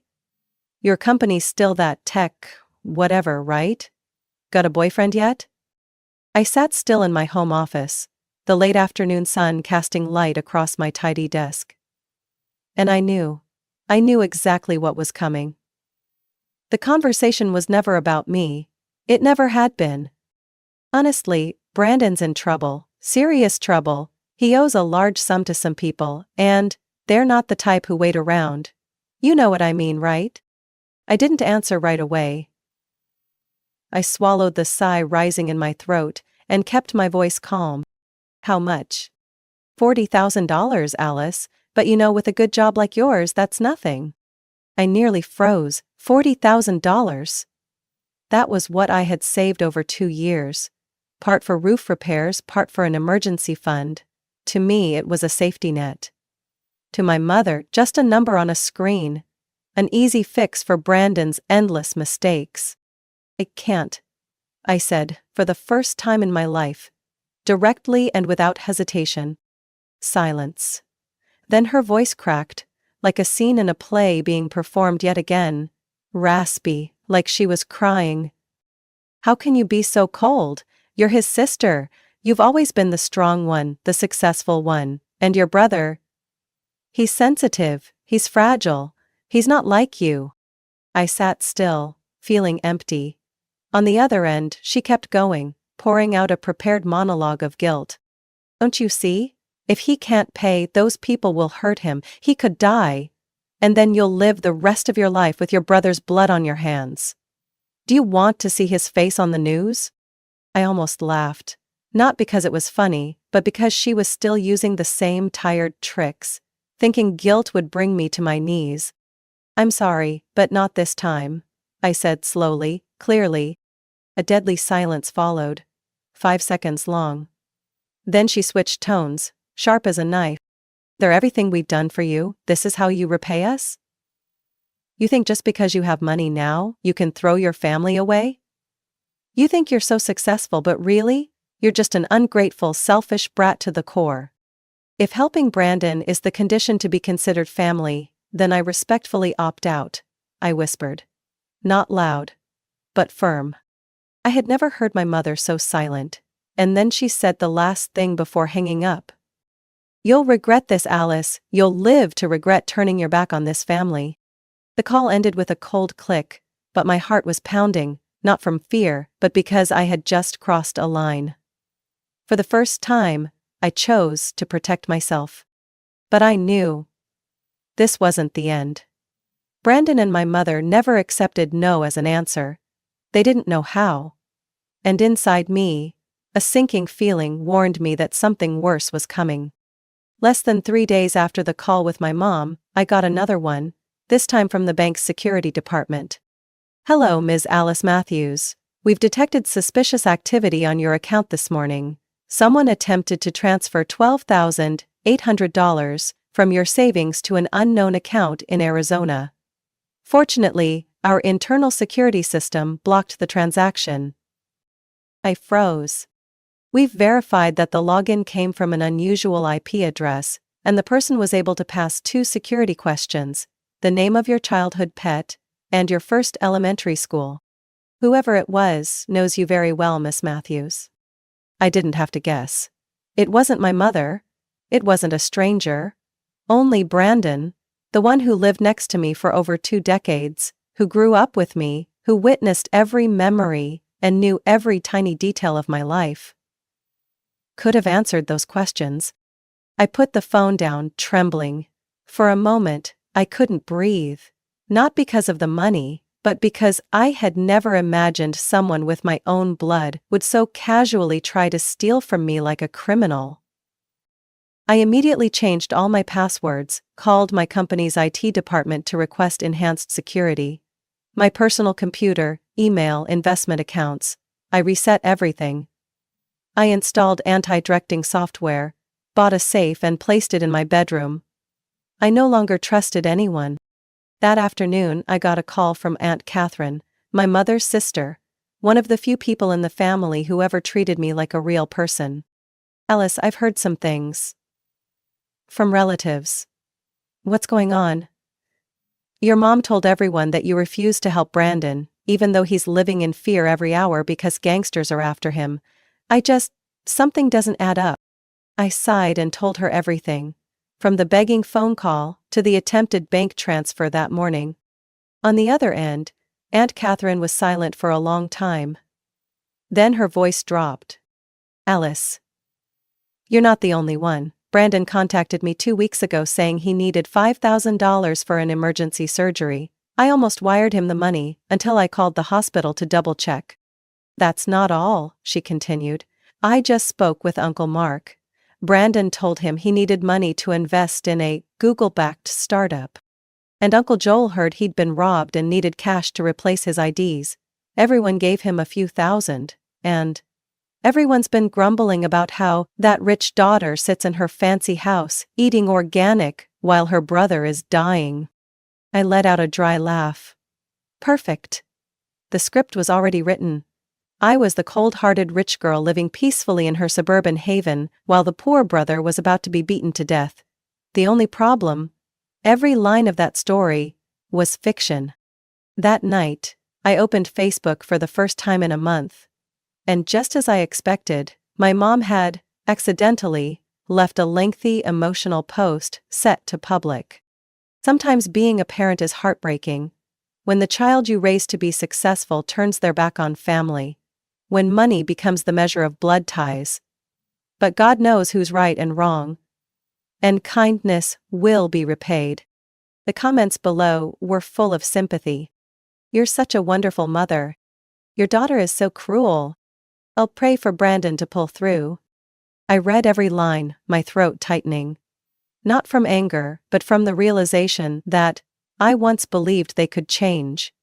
I used to hope that if I just tried hard enough they would finally see me. But no. They only saw me when I was useful. The moment I set a boundary, I became the enemy. I shut the laptop and stepped out onto the porch. The sun had already set, and the cold wind stung my face. I stood there for a long time, with one thought echoing in my mind. I'm not letting this go. If Brandon thinks he can lie, manipulate and steal without consequence, he's wrong. And if my parents think they can paint themselves as the betrayed victims without me speaking up, then they never really knew who their daughter was. I couldn't stay silent any longer. After the bank breach and the wave of slanderous messages on social media, I knew I couldn't just sit back and hope it would all go away. I needed to face Brandon. I needed to hear the truth come from his own mouth. And if there was any evidence of criminal activity, I wouldn't hesitate to use it. Friday night, I drove to a rundown apartment complex in North Portland, where Brandon was staying with a few friends. I didn't bother to learn more about. Outside the building was a patch of dead grass and a dented mailbox. Apartment 2B reeked of mildew and cigarette smoke, dirty curtains hanging limp, and yellow light leaking from the windows like a scene from a low-budget crime film. I knocked 3 times. A moment later Brandon appeared. Hair a mess, wrinkled t-shirt stained with coffee, dark circles under his eyes like he hadn't slept in days. "Oh, finally showed up," he said, leaning against the doorframe like I was a utility worker there to check the meter. No apology, no sign of regret. I stepped inside and was hit with the sight of a room that looked like a war zone. On the table sat a mess of bank statements, credit card bills, a few old phones and tablets, their screens still displaying email inboxes and bank account interfaces. I glanced at one of the statements. It had my name on it. Another, Uncle Mark's. I turned to him, my voice cold and sharp. "You tried to hack my account." Brandon shrugged, like I'd asked about the weather. "I was just speeding things up. Mom said if you got pushed far enough, you'd cave. I just wanted to see if she was right. I froze. It wasn't just him. My mother was involved. They'd planned this together. They truly believed I would break if pushed hard enough. Just as I was about to scream, the door opened. My parents. They stood there like they'd been waiting for me. My mom in her usual long-sleeved sweater and flats. My dad with arms crossed, face full of fury. Not a word of greeting. "This has gone too far, Alice," my dad growled. "It's really disappointing that you'd involve the law in a family matter," my mom added, eyes scanning the room as if plotting how to erase the evidence. "I'm just trying to protect my assets from being stolen," I replied, steadying my voice even as my heart raced. "Brandon is desperate. He only did this because you refused to help. If anyone's to blame, it's you," my mother snapped, pointing at me, eyes blazing. "He admitted a crime? He tried to access my account, used my personal info. And you're still trying to blame me? Family is about forgiveness," my father roared. "You're cold, selfish, hoarding your money while your brother is spiraling." I stared directly into his eyes, no fear, no trembling, just pure exhaustion. I took out my phone and played the recording. The entire phone call with my mother. Her begging. Her threats. Her exact words. "If he dies, his blood will be on your hands." The audio echoed clearly through the cold, filthy room. When it ended, I enunciated each word. "I'm sending this to my lawyer. If there's one more attempt to breach, harass, or steal from me, I'm calling the police. No second warnings." Brandon scoffed. "You'd really do that? To your own family?" "Real family doesn't do this to each other," I replied, eyes locked on his. My mother burst into tears, that same tired sob I'd heard my whole life. My father stepped forward, grabbed my arm, his eyes dark and hard. "If you walk out that door, don't expect to be part of this family anymore." I shook his hand off. No rage, no theatrics, just a short sentence, like a judge delivering a final verdict. Good. I turned around and walked away, leaving behind the chaos that had trapped me for over 30 years. And the moment that door shut behind me, I knew I wasn't going back. I got home a little after 9 p.m. The Oregon sky was freezing, and the wind whispered through the leaves like venomous secrets. But I didn't feel afraid. I didn't feel sad. I felt awakened. For over 3 decades, I let them write my story for me. I was the cold, unloving child who didn't care about family. Meanwhile, Brandon, the shameless saboteur, was raised up as a damaged soul in need of saving. No, I wasn't going to let them keep performing that play. It was time for me to take back control. I opened my laptop, logged into my email, and began drafting a message to every relative I had, including Aunt Catherine, Uncle Mark, Uncle Joel, and even a few I'd never been close to.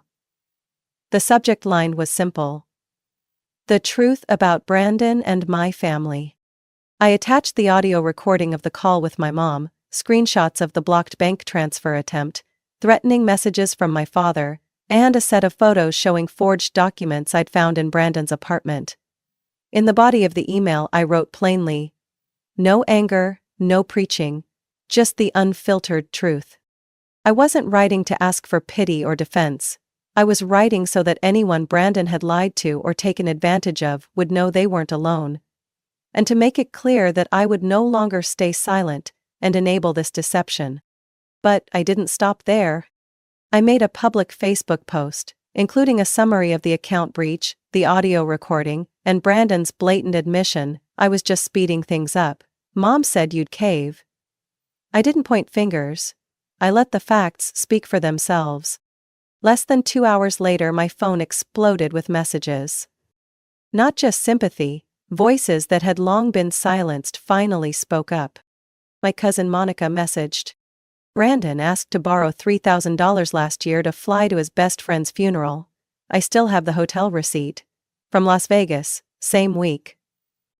My younger cousin Travis shared, "He opened a credit card using my name. I didn't find out until my credit score tanked." I was too embarrassed to tell anyone. And the final blow. Brandon's old roommate, a guy named Liam, messaged me on Instagram. I lived with Brandon in 2020. He took my ID, opened 4 credit cards, and vanished. Took me almost 2 years to clean it all up. The wave of outrage spread faster than I expected.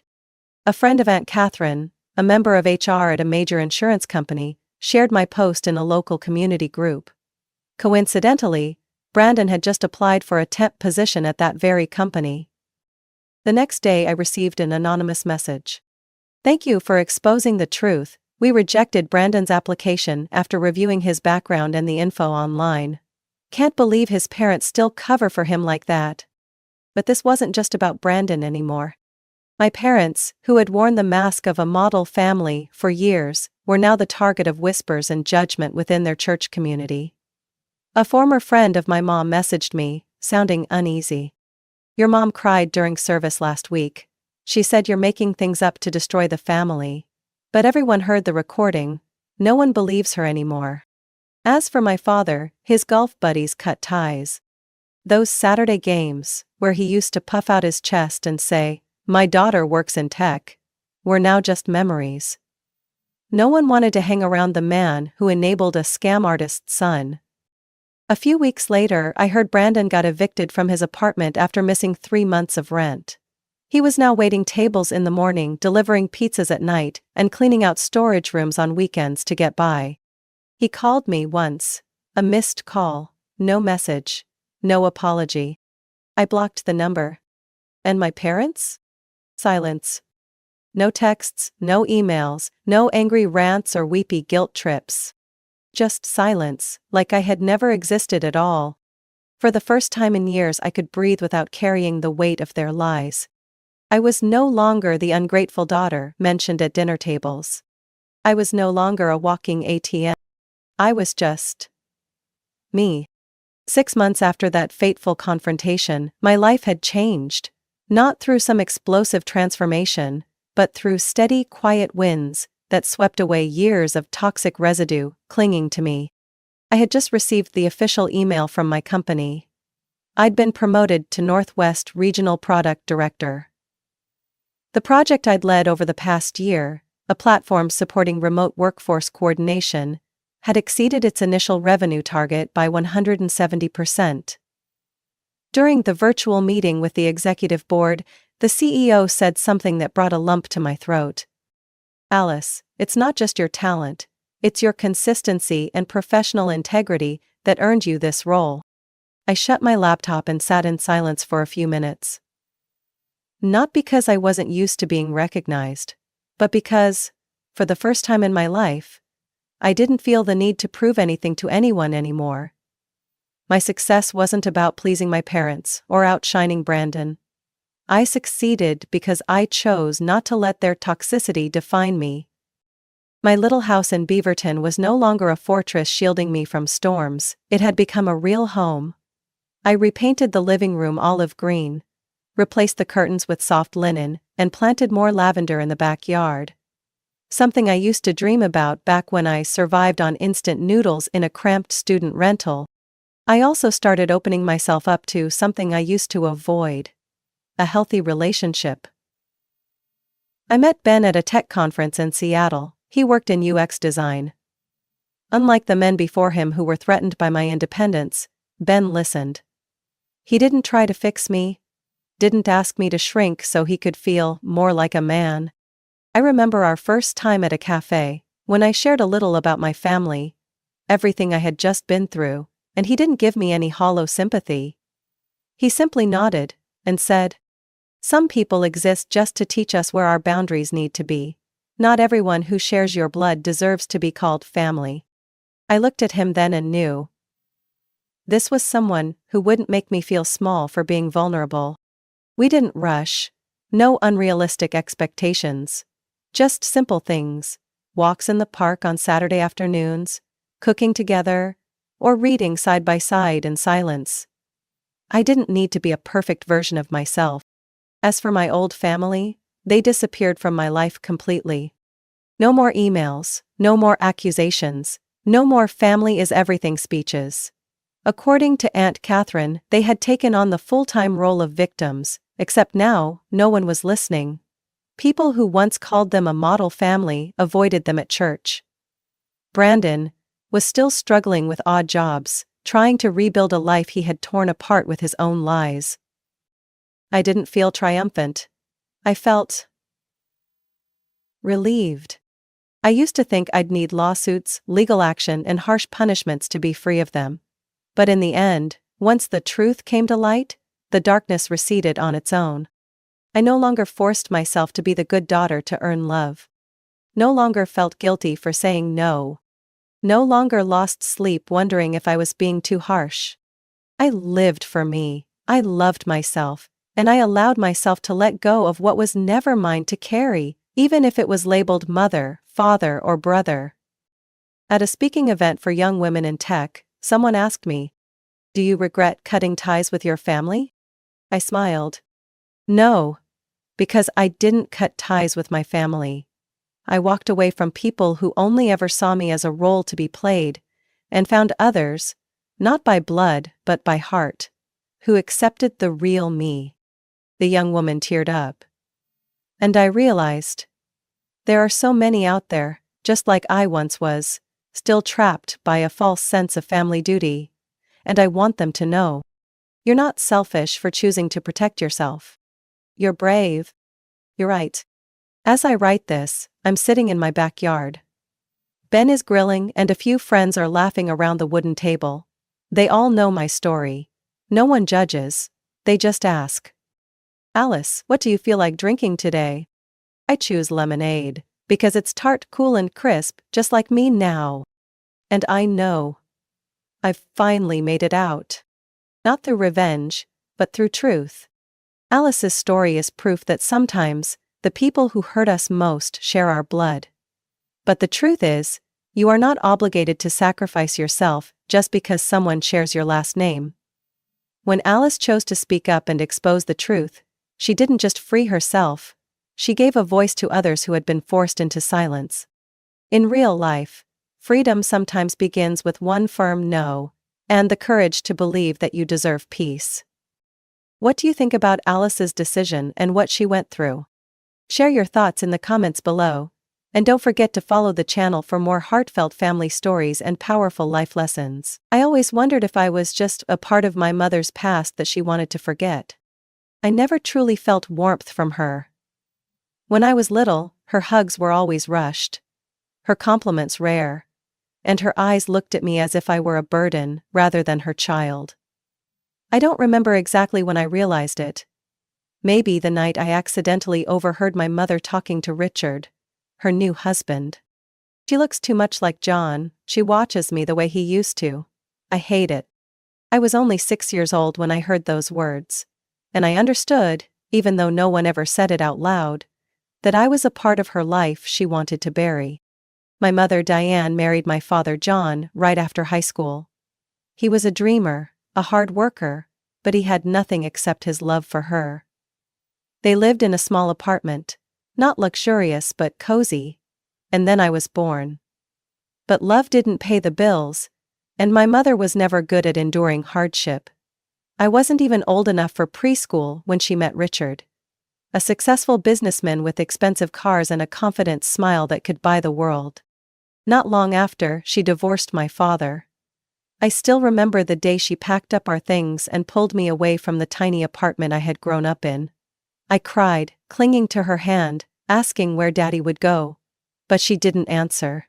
She just dragged me along, leaving behind the family photos and the man who had once meant everything to me. I don't know how long my father stood there watching us leave, but when I turned back, he was still there. A lone figure in an empty home. My mother took me into a completely different world. Richard's house was nothing like any place I had ever lived. High ceilings, massive paintings lining the hallways, spotless furniture that gleamed under the light. But no matter how grand it was never my home. Richard wasn't cruel or cold, but he didn't care about me either. He didn't hate me. He simply didn't see me. When he brought gifts home, they were never for me. When he threw parties, I was just the forgotten child in the corner. And my mother, she changed.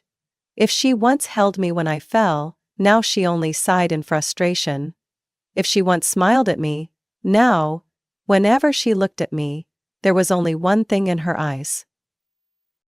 Then Lily was born. From the moment my mother announced her pregnancy, everything in the house revolved around the baby. Richard smiled more, my mother seemed happier. They talked about Lily as if she were the miracle they had always wished for. And when she was born, I realized something I had probably known all along. I was never what they wanted. Lily was everything my mother had ever dreamed of: beautiful, perfect, adored. As a baby, she was held, cherished, pampered in ways I had never been. If I was a memory my mother wanted to erase, Lily was the future she proudly displayed to the world. And I was just an outsider in my own home. I can't remember the last time I felt love from my mother. Maybe it was when I was too young to understand that she had never truly wanted me. After Lily was born, everything changed, and I was pushed to the side like an unwanted piece in my mother's perfect family picture. I never wished for her to love me as much as Lily. I only wished she would see me as a normal daughter, not a shadow of a past she longed to forget. But that never happened. Lily grew up in a world completely different from mine. She was cherished, shown off to all of my mother's friends, the prettiest clothes, extravagant birthday parties, endless praise. And me? I was the child on the sidelines, wearing last year's worn-out clothes, quietly celebrating my birthday by blowing out a candle on the cupcake my father sent. With each passing day, I felt more like a stranger in my own home. I could never do anything right in my mother's eyes. If I helped her clean, she would scoff and say I was only making a mess. If I brought home good grades, she would glance at my report card and nod dismissively.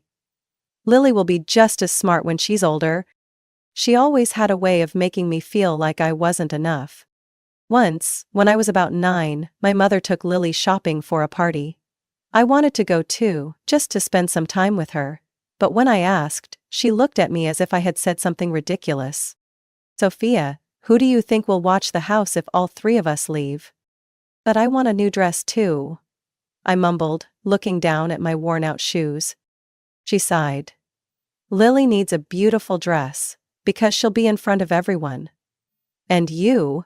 No one pays attention to you." That sentence stayed with me for years. But the worst part wasn't her coldness. It was the moment I realized she didn't just want to forget her past with my father. She wanted to erase me from her life entirely. When I was 12, I had already learned how to stay quiet around my mother. But there was one time I couldn't hold back. It was a sweltering summer afternoon. I came home from school and saw her sitting on the couch, cradling Lily, gently stroking her hair while chatting on the phone with a friend. She spoke about Lily with unfiltered pride. "She's truly an angel. I never thought I could love a child this much." I froze. I didn't know why it hurt so much to hear those words, but then, as if on instinct, I spoke. "What about me?" She flinched, looking at me with irritation. "What? Have you ever loved me?" I asked, my voice trembling, unable to hide the pain. She put Lily down, stood up, and walked toward me. "What are you trying to pull now, Sophia?" Her voice was sharp. I hadn't planned to say more, but when I looked into her eyes, the words slipped out. "Dad loves me. Even though he wasn't rich, even though he couldn't give me what you give Lily, at least I know he truly loves me."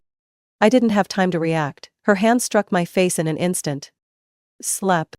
My cheek burned. I blinked, the sting spreading through my head. "Don't ever mention John in front of me again," she hissed, her face twisted with anger. "He was a failure, and if you're just like him, you'll never amount to anything either." I bit my lip, swallowing my tears. She didn't just hate my father, she hated me. Because I was a part of him. That night I lay in bed, pressing my face into my pillow so no one could hear me cry. In the dark I whispered to myself, "I won't cry in front of her again. I won't give her the satisfaction of hurting me anymore." And from that day forward I kept my promise. I learned not to expect anything from her. But deep down, I knew that one day I would leave this house. I didn't know how, but I would find a way out. Because I had come to understand one thing. If I stayed, I would forever be just a shadow. I used to believe that no matter how cold my mother was toward me, she would never abandon me. I was wrong. The announcement came on an evening just like any other. Dinner was silent, filled only with the clinking of silverware against porcelain plates and Lily's cheerful chatter about school. I sat there, trying to shrink into the background, expecting nothing. But then, my mother set her fork down and looked at me with an unreadable expression. "Sophia, Richard and I have talked. We think it's time for you to move in with your father." I looked up, my heart pounding. "Move out? Why?" She sighed, as if I was making things difficult for her. "You're getting older, Sophia. This house isn't big enough for all of us anymore. Your father can take better care of you." "But I'm still in school here, my friends are here," I protested, my voice shaking. She crossed her arms. "You'll adjust. It's not like you have that many friends to miss, do you?" Her words cut through me like a knife.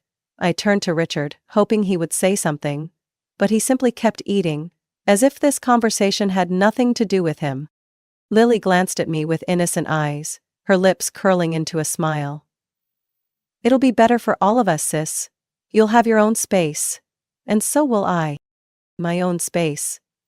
I let out a bitter laugh. They were kicking me out. I placed my fork down, my hands gripping the edge of the table so tightly my knuckles turned white. "Is this because of Lily? Because she needs more space? Or is it because you never wanted me here to begin with?" My mother exhaled sharply, as if she were too exhausted to continue the conversation. "Don't make this dramatic. Sophia, the decision has already been made." I had nothing left to say. I packed my things in silence. No one helped me.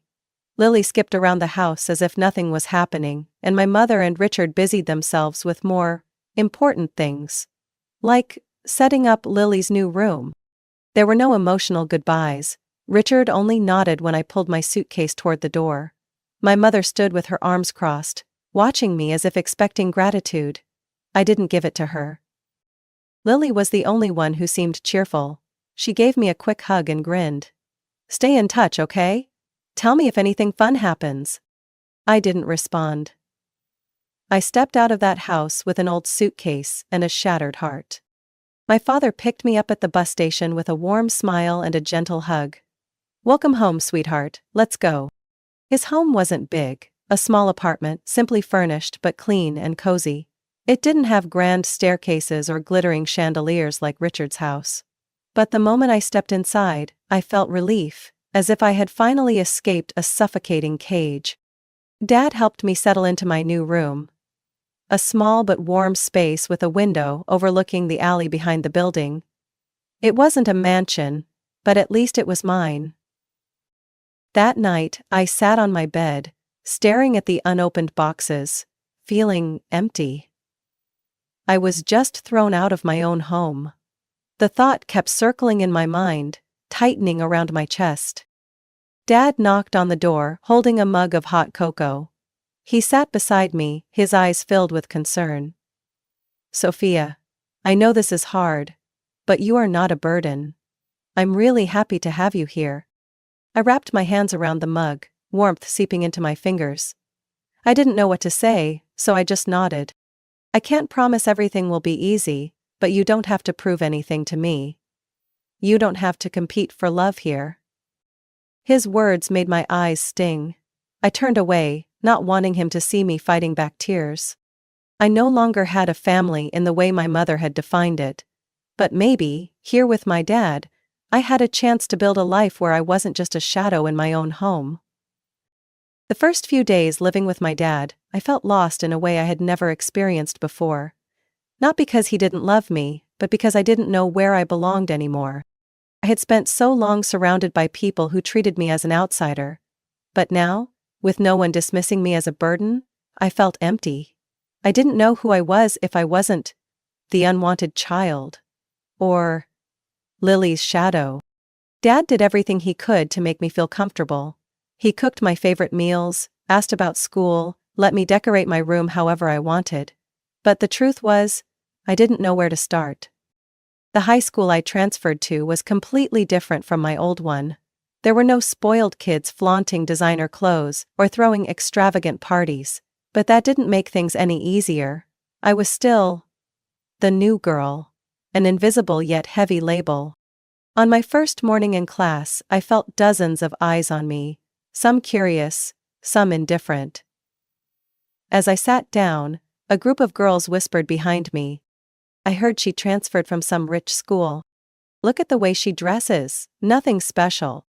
I lowered my head, pretending not to hear. It was the same everywhere. Whether in my mother's house or in a new school, I was still an outsider. But I wouldn't let that define me anymore. I knew I had to change. I couldn't keep standing on the sidelines of my own life. That night, I opened my laptop and started searching for scholarships. I knew my father was working hard to support me, but I didn't want to add to his burden. If I could secure my own future, I would. I found a full-ride scholarship for outstanding students. A way to escape my current limitations, to gain independence, to never have to depend on anyone again. But the requirements were tough, only the top students would qualify. I had never been the best at anything. At my mother's house, no matter how hard I tried, I was always just Lily's shadow. But here, no one was comparing me to anyone. I had a chance to prove myself. I threw myself into my studies. I had once felt lost, unsure of where I belonged, but now, I had a clear goal. I stayed after school to do extra assignments, borrowed additional books from the library, took meticulous notes in every class. My teachers started to notice me. One day, Mr. Parker, my math teacher, called me aside after class. "Sophia, your grades have improved significantly. Are you aiming for a scholarship?" I nodded. "Yes. I want to win it." He smiled. "If you need help, come see me. I think you have a great shot." His words fueled me. I didn't just want the scholarship. I would get it. As I spent more time in the library, I started meeting others who shared the same goal. Maria, a quiet but incredibly intelligent girl, always sat in the corner of the library with a towering stack of books. One day, as I struggled to find an advanced math book, she handed me exactly the one I needed. "This one has great exercises. Are you studying for something?" I looked at her, slightly surprised that she had initiated a conversation. "Yeah, I'm aiming for a scholarship." Maria nodded, her eyes lighting up. "Me too. Maybe we can help each other?" That was the first time in a long while that I felt like someone actually wanted to be by my side. The semester passed in a blur of late-night study sessions, endless piles of assignments, and countless sleepless nights. But when I held my final report card in my hands, nearly perfect scores staring back at me, I knew I was on the right path. The day the scholarship results arrived, I trembled as I opened the envelope. My father stood beside me, just as nervous as I was. When I saw the words, "Congratulations, you have been awarded a full scholarship," my heart pounded so hard I could hardly believe my eyes. I had done it. Dad pulled me into a tight hug, his voice breaking with emotion. "Sophia, I am prouder of you than anything in this world." I smiled through my tears. For the first time in my life, I felt like I truly belonged somewhere. Not in my mother's house. Not in a past filled with pain.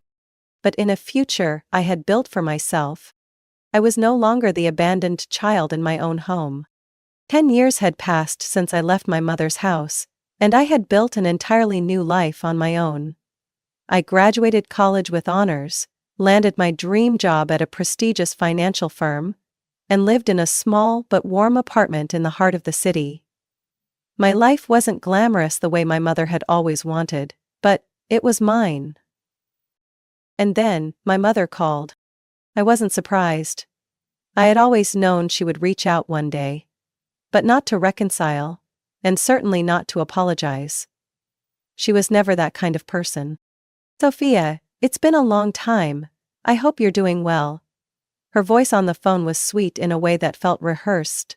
I stayed silent, waiting for her to get to the point. She didn't disappoint. Lily is moving to your city for college. We've covered her tuition, but renting an apartment is quite expensive. We think it would be best if she stayed with you. It would be convenient for both of you. I held my breath for a second before replying. You mean Lily would be living in my home? It's not living in your home, Sophia. It's just sisters helping each other. You have a stable job now, and she's still a student. As her older sister, you should help her, don't you think? I let out a dry laugh. Have you ever cared about me this much? A long silence followed before my mother responded coldly. Sophia, don't be childish. You and Lily are sisters. Can't you be a little more open-hearted? Emma. I knew that if I refused, she would paint me as the selfish villain in her story. But if I agreed, I knew exactly how this would end. I was too tired to argue. In the end, I simply said, fine, but only for a short time. Lily moved in the following week. From the very first day, I realized she hadn't changed at all. She arrived at my doorstep with 3 designer suitcases and a saccharine smile. I already warned you. I'm a little picky about my living space, but I'm sure we'll have so much fun together. I wasn't sure what her definition of fun was, but I quickly found out. It meant partying every night, spending money recklessly, and treating me like her personal maid. She never helped around the house. She brought over friends who drank and laughed loudly even when I had important meetings the next morning. She left her clothes scattered across the living room and made ridiculous demands like, Sophia, do we have celery juice? I can't start my morning without it. I held my tongue. I had endured enough in the past to know that arguing with Lily was pointless. But then Ethan entered the picture. Ethan was the first person who ever made me feel like I mattered. He didn't see me as someone's shadow. He didn't judge me based on what I did or didn't have. He loved me for who I was. And Lily noticed. I started seeing the way she acted whenever Ethan came over, the way her eyes scanned him slowly, the way her voice softened, the way her smile lingered just a little too long. One night, as I stepped out of the kitchen, I overheard her saying to him, Are you sure you actually like Sophia? She's always so serious. Don't you find that boring? I froze. Ethan immediately stepped back, his expression filled with irritation. I love Sophia, and I don't like the way you're talking about her. When I entered the room, Lily looked at me and shrugged as if it were nothing. Relax, sis, I was just joking. I had had enough. Lily, you need to find somewhere else to live. She blinked in disbelief. Are you kicking me out? Yes, you've crossed the line. This is not a hotel and I am not responsible for you. Her expression darkened. But instead of apologizing, she let out a bitter laugh. Honestly, I'm not even surprised. You've always been jealous of me. You never wanted me to have a better life than you, did you? I laughed. Lily, I was never jealous of you. I just refused to be used anymore. Less than an hour later, my phone buzzed. I didn't need to check the screen to know who it was. You are such a spiteful person, Sophia. You've always hated Lily. You never appreciated your family. I listened as my mother unleashed her fury, every word sharp as a knife. But this time, I felt nothing. I had once feared being abandoned, but now, I realized I had never truly had them to begin with. When she finally stopped to catch her breath, I simply said, If you only called to blame me, then we have nothing left to talk about. You'll regret this, Sophia. I smirked. No, Mom, I won't. Then I hung up, and for the first time in my life, I felt completely free. 2 years had passed since I last spoke to my mother. Ever since I kicked Lily out, my life had been peaceful. No more wild parties, no more intrusions into my space, and most importantly, no more feeling like I was being taken advantage of. I had spent that time focusing on my career, growing as a person, and cherishing the love I had with Ethan. He had always been by my side, never letting me feel alone the way my family once did. We were happy, and for the first time I felt like I truly had the life I had always dreamed of. Until I heard about Lily's wedding. I didn't find out about my sister's wedding from my family. No one called me, no invitation arrived. I found out through a coworker who happened to see Lily's picture on an online news site. Sophia, your sister is having a huge wedding, did you know? I looked at her phone screen, and in that moment, I realized I had never truly been part of that family. The photos on the article screamed extravagance. A rented castle, a custom-designed wedding gown, a guest list full of the wealthy and famous. Lily wasn't just getting married.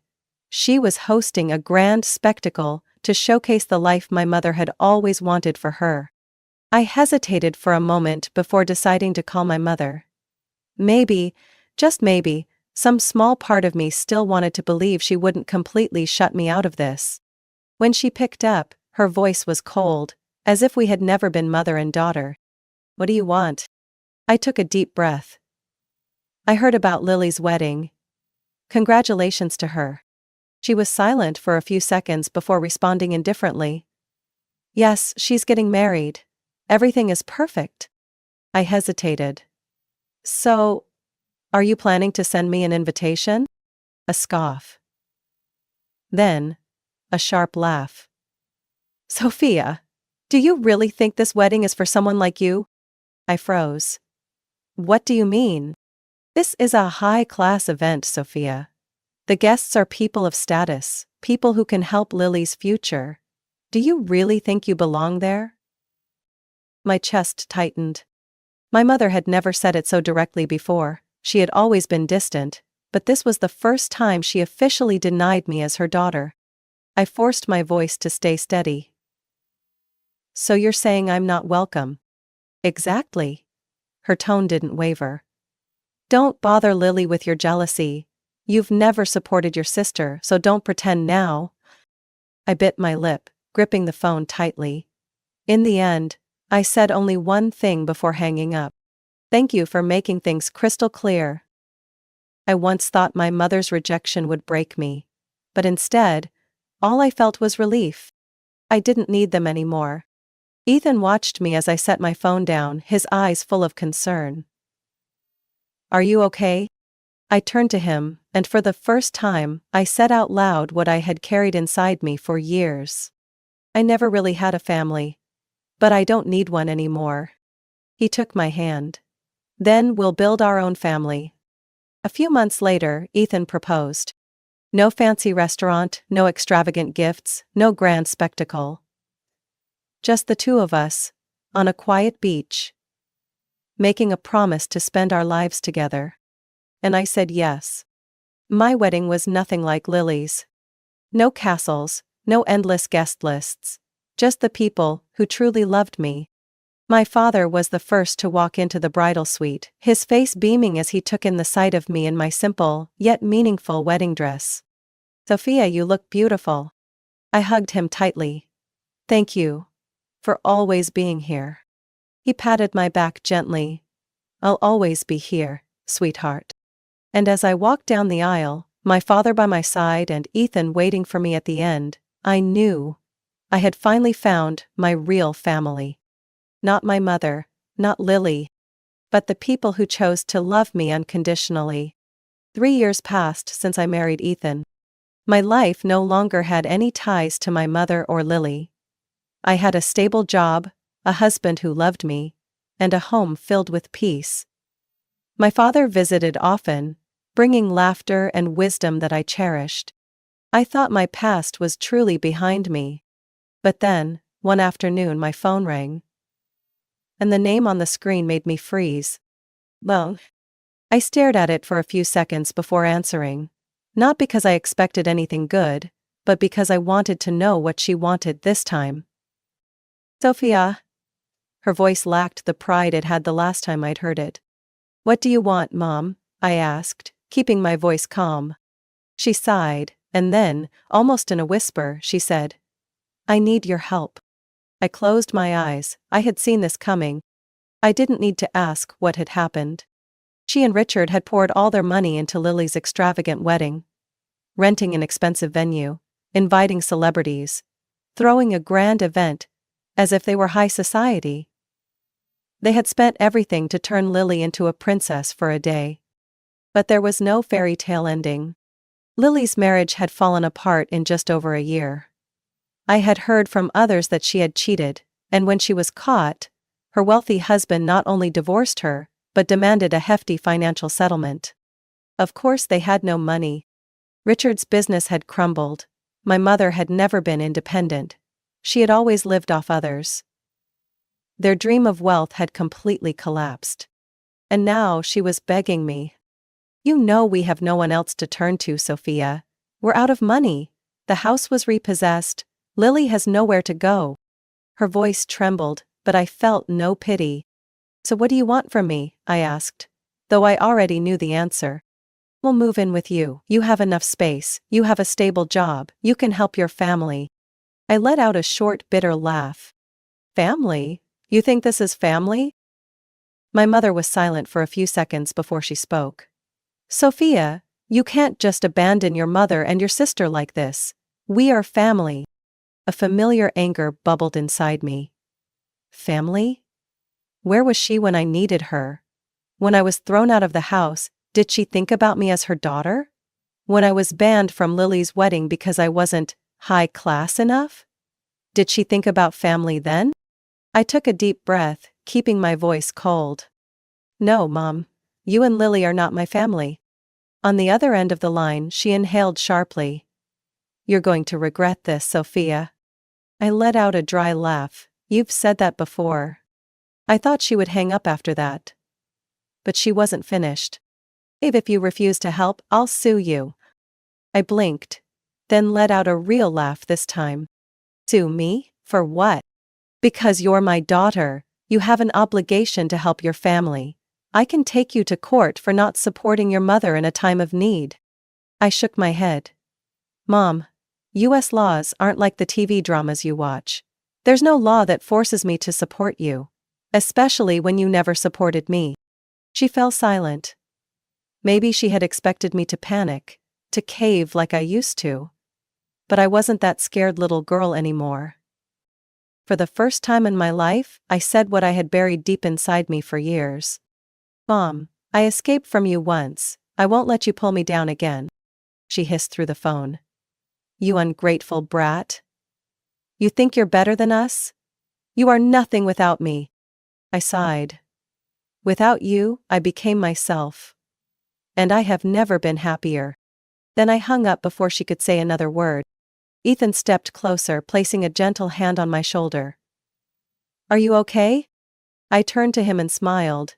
"Yeah. It's over."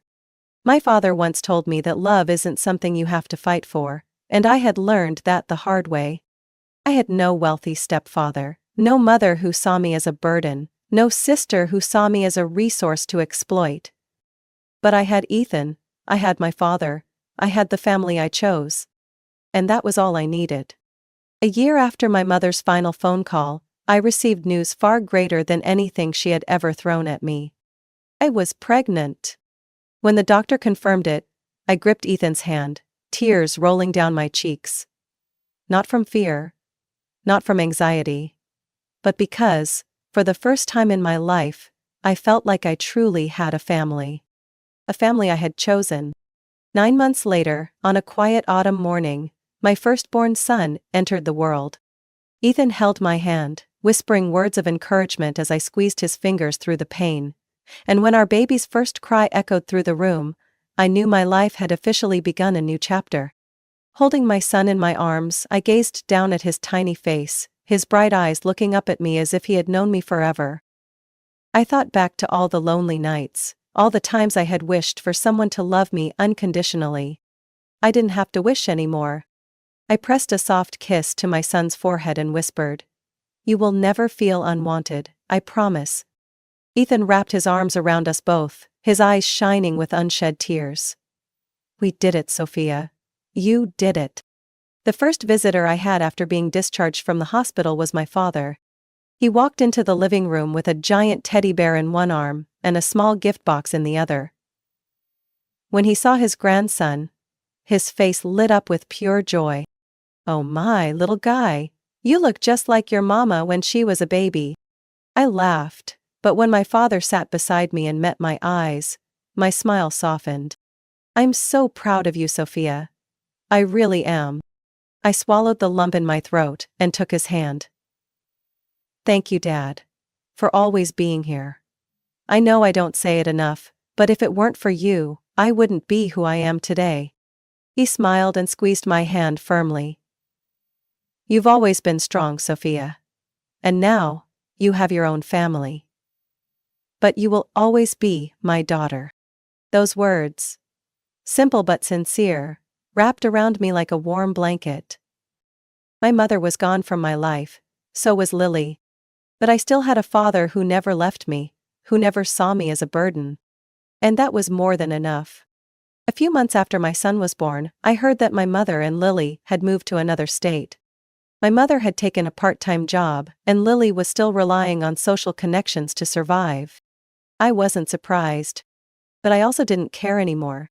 I had spent too many years of my life longing for love from people who never intended to give it to me. Now I didn't need it. I had Ethan. I had my son. I had my father. I had the life I once thought I could never have. One afternoon, as I sat on the porch watching my son giggle in Ethan's arms, I realized something. I had won. Not by seeking revenge, not by proving anything to my mother or Lily, but by finding my own happiness. I smiled softly, took a deep breath, and let the warm sunlight brush against my skin. No more fear. No more pain. Only freedom. Only joy. Only me. Sophia. And the new life I had built for myself.